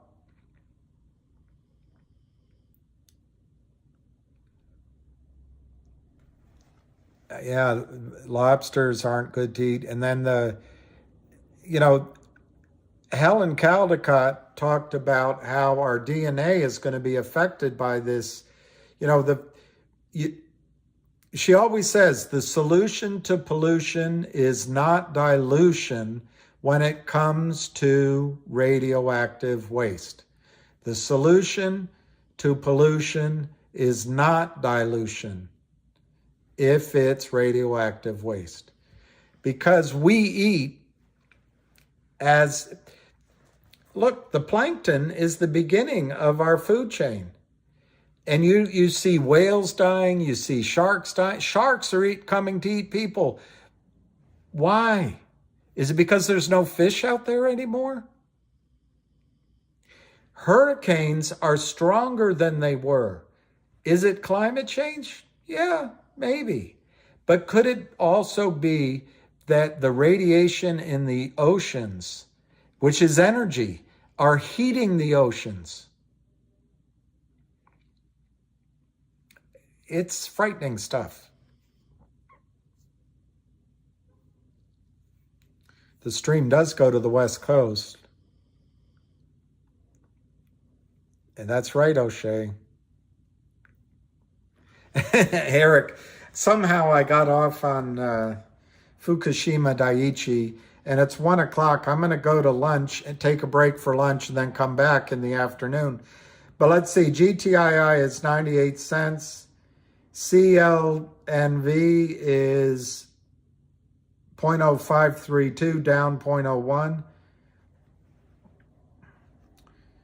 Not for nothing, Go Logic is 215.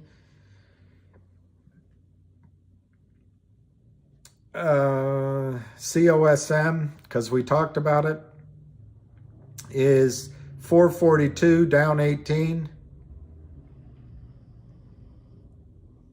Logic is 48 cents, down 5 cents, 82,000.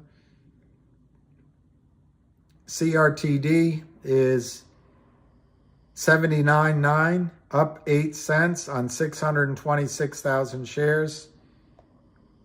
DBMM is 0.0253. So that's showing a little bit of action. Let me go back to CRTD.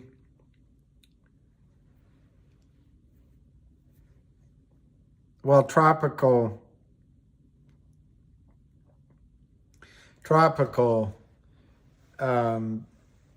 There's a guy I listen to that everyone thinks is a kook, but he goes out and examines. He lives in Canada, but he goes along the coast and up to Alaska. All the starfish, everything's gone. The insects are gone. The birds are gone. The deer are collapsing. It breaks your heart. So I know, O'Shea, it's like the virus, that red tide that explodes and kills all the fish and then it goes away. It's like that's what we're doing. We're going to expand and then we're going to die because we killed our environment. And that's what we've always done with every other environment, but then we could move to a new one. It's all for money. And that's, Ken Lewis of Bank of America once said he had had all the fun he could stand as it came to investment banking. Well, I think the planet has had all of growth that it can stand.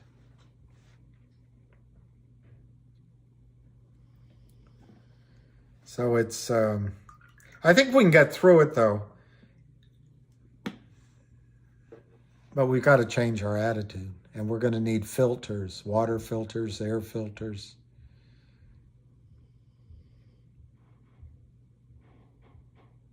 Roberto, a pole shift. Well, it could also be that the Anunnaki are returning. Who knows? Who knows? There's all sorts of things that get kooky fast. So I just say my prayers. That's all I can do.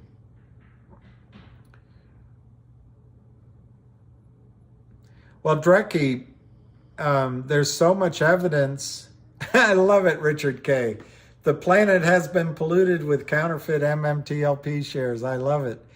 Drecky, there's so many places around the world that lived underground or lived inside of rocks eons ago, maybe, or maybe much more recently. And I wonder why. I wonder why. Was it,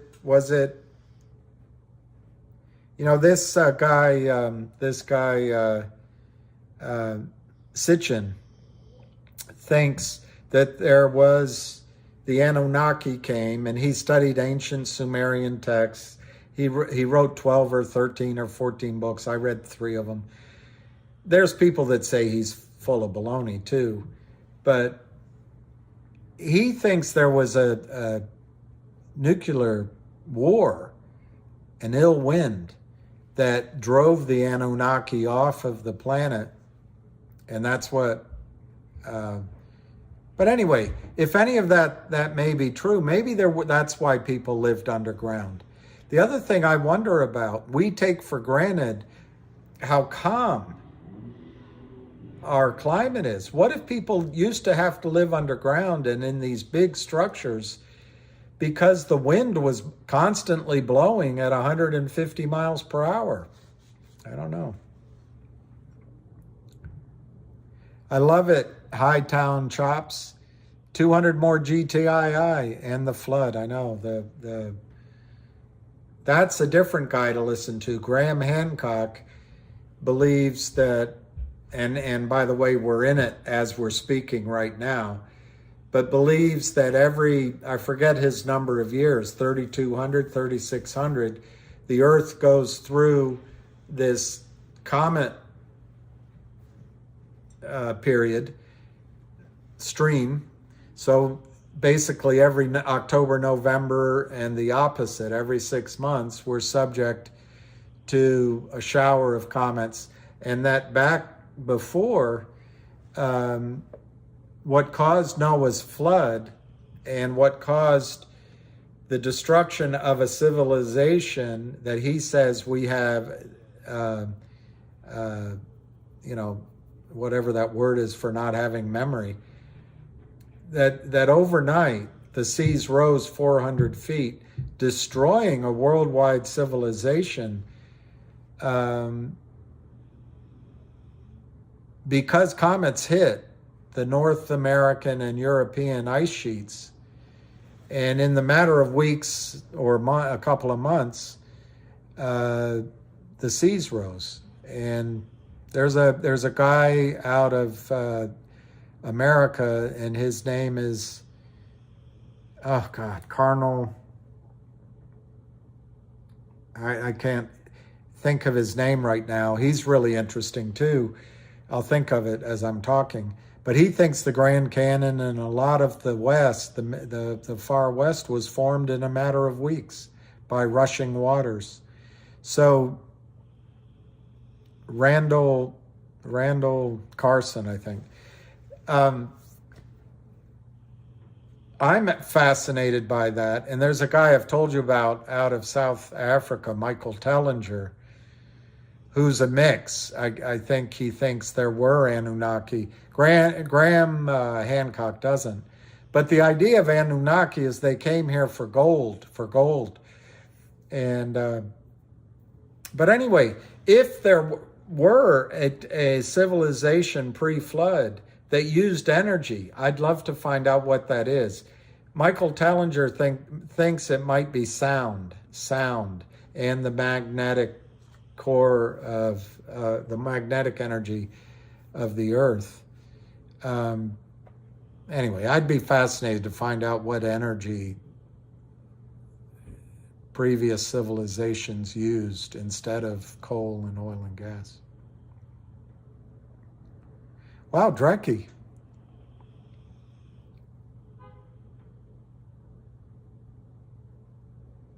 I'd love to read all that, Drecky. I'd love to read all that.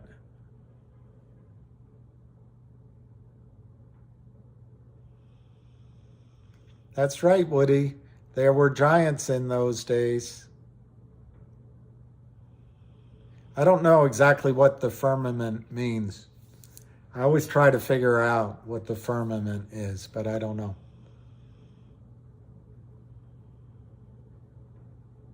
The blue stone of Sierra Leone. Okay, I will.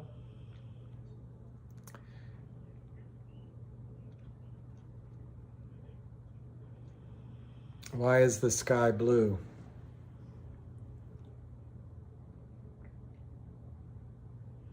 I don't know. I can't go.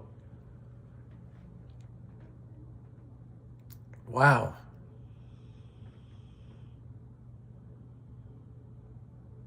Tropical. That's what's scary. I was thinking that, Helen Caldicott said, don't drink tea from Turkey. Don't eat their food.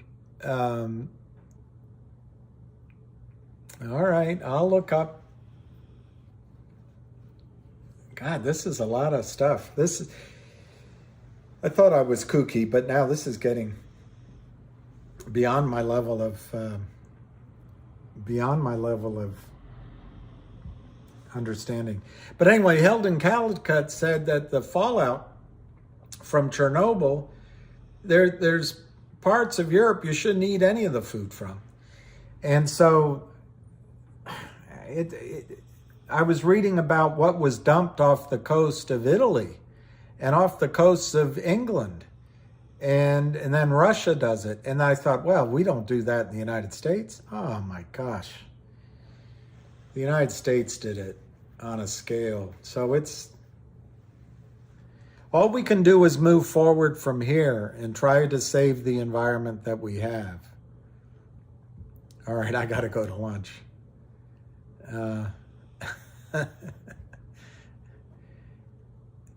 Yeah, I think COSM is finished. I agree.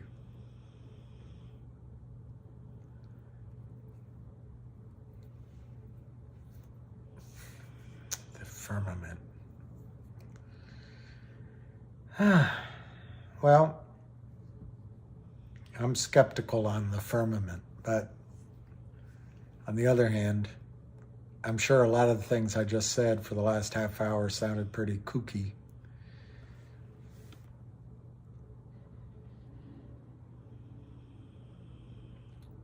Hey, Eric Archer, I'd rather talk oil and gas. So I don't know how we got off onto that, but we were talking about MMTLP. I think we're at an impasse with that for now. And, but I want to take a break, go to lunch and come back. I don't want to get off on all this.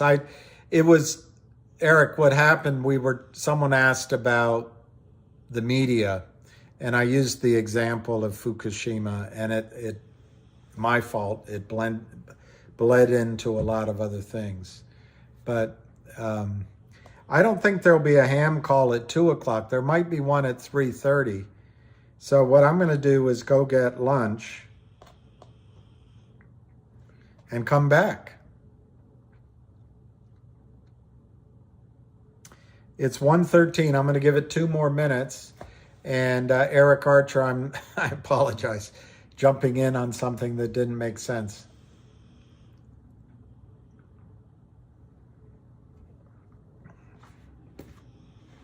And I'd love to talk oil and gas.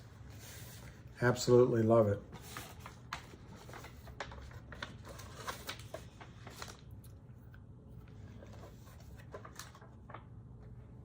All right, let me write that down.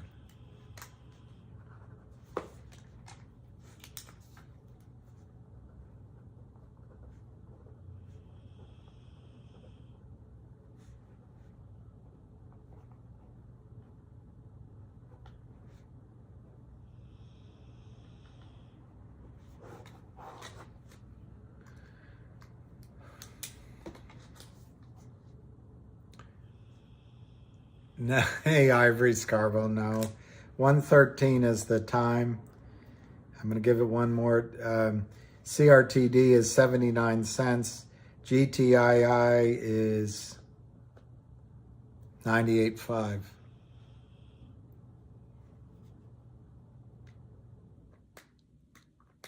Well, there's a map of Antarctica that predates its discovery, which is fascinating. Absolutely fascinating. All right, Eric Archer, I apologize.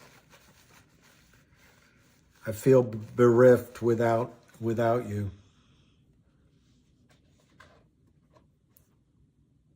Really? They're all in the Bible? I'm a Catholic.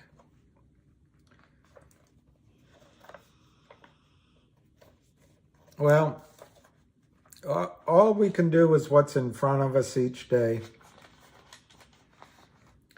And let